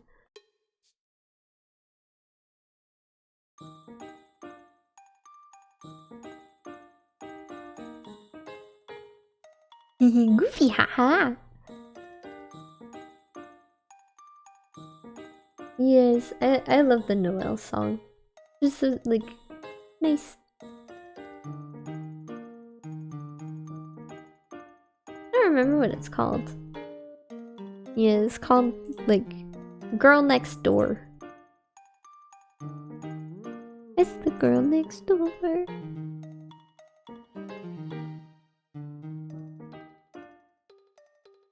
So close.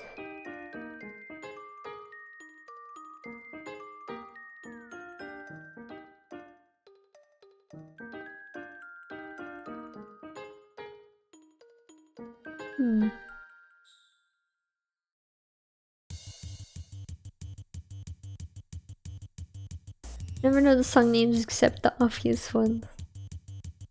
That's understandable. And don't give up for some reason. I guess because it's part of such an important part of the story that like it just sticks in your mind. Oh shit! It's Sand Undertale!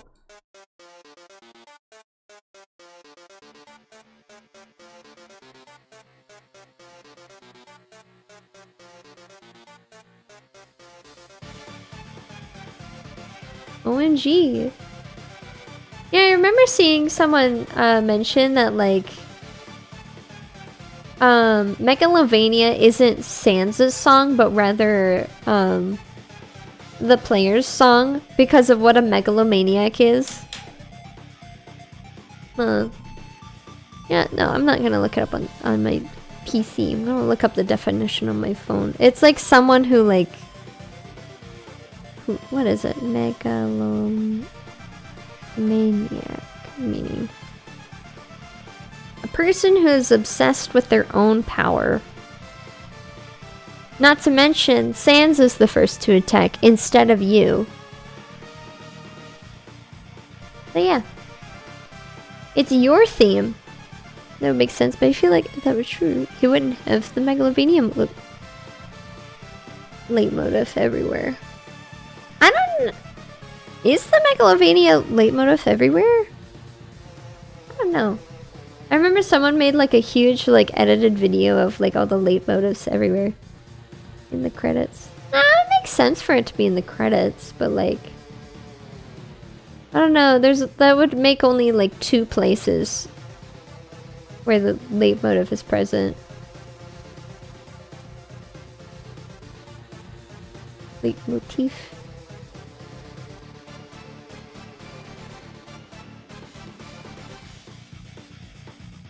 I don't know, but it's a good song. I don't know if, is it? Because I know that, there's Papyrus's song in there. I'll need to, you know what, let's listen to it right now. Should be in the soundtrack, right? Song that might play when you fight Sans.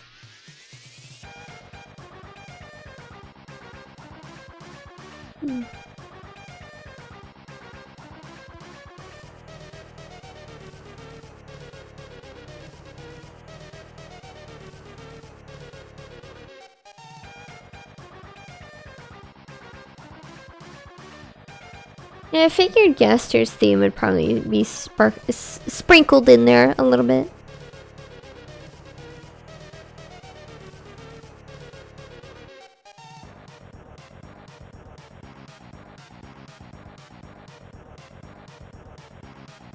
I think I'm done.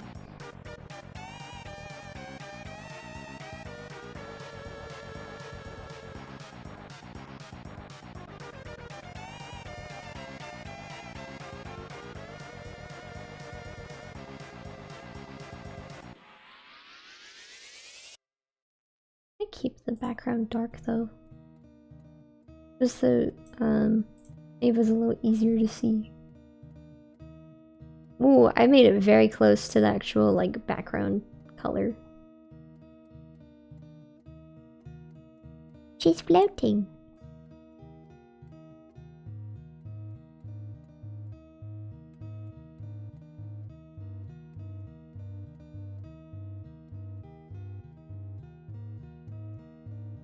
I don't know, just the contrast between her darker color palette and the white background just makes certain things just vanish. Maybe I'll make like a dark alt.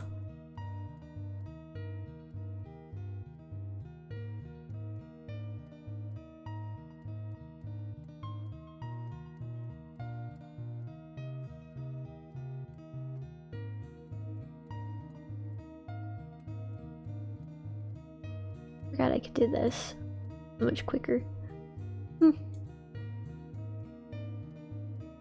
The sound that might play when you fight Sans is his actual theme, but because he fights you and you don't fight him to begin with, it never plays.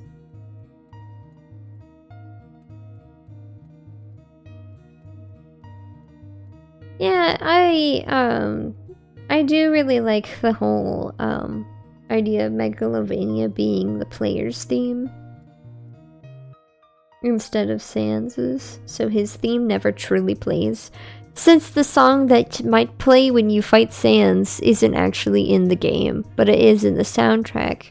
For anyone looking for the song that might play when you fight Sans, before they know the actual song. So yeah, the song is associated with Sans because it's the song that plays when you fight Sans, but the song that might play when you fight Sans might be his actual fight theme. It might have a bit of his actual theme in it, and it does have Papyrus's theme as well. I don't know, it's interesting.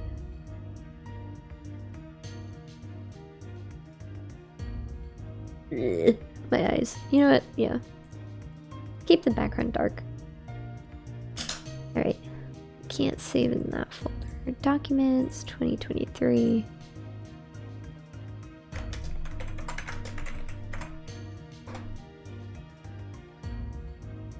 I type very loudly sometimes. Yeah, let's export.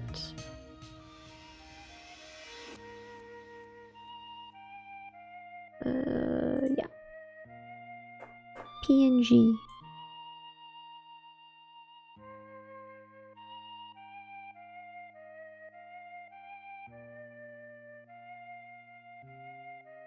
Let's export another PNG with the white background. Actually, no, I don't want to do that. No, we're just gonna leave it as is. Alright. That's it. We're all done. There's Ava.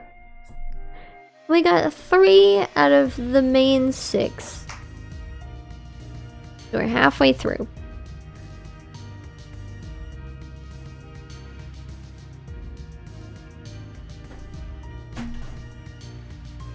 Yeah, probably. That would make sense. Maybe it's like a joke fight. That'd be really cute, actually. Considering Sans's general jokey nature whenever, like, you're not a threat. It's actually a really cute idea that, like, that's the song that plays if, like, he decides to be, like, naked. Let's fight. But not really. We're just doing it so Papyrus is happy or something like that. It'd be cute. Merry Grimmy! I might not stream on Grimmy, we'll see. I would like a full week for once. But it's fine. If not, then it'll be whatever. Well, yeah, I'm sure, because Christmas is always a busy day. But yeah. Alright, it's time to say outros. Thank you so much for visiting.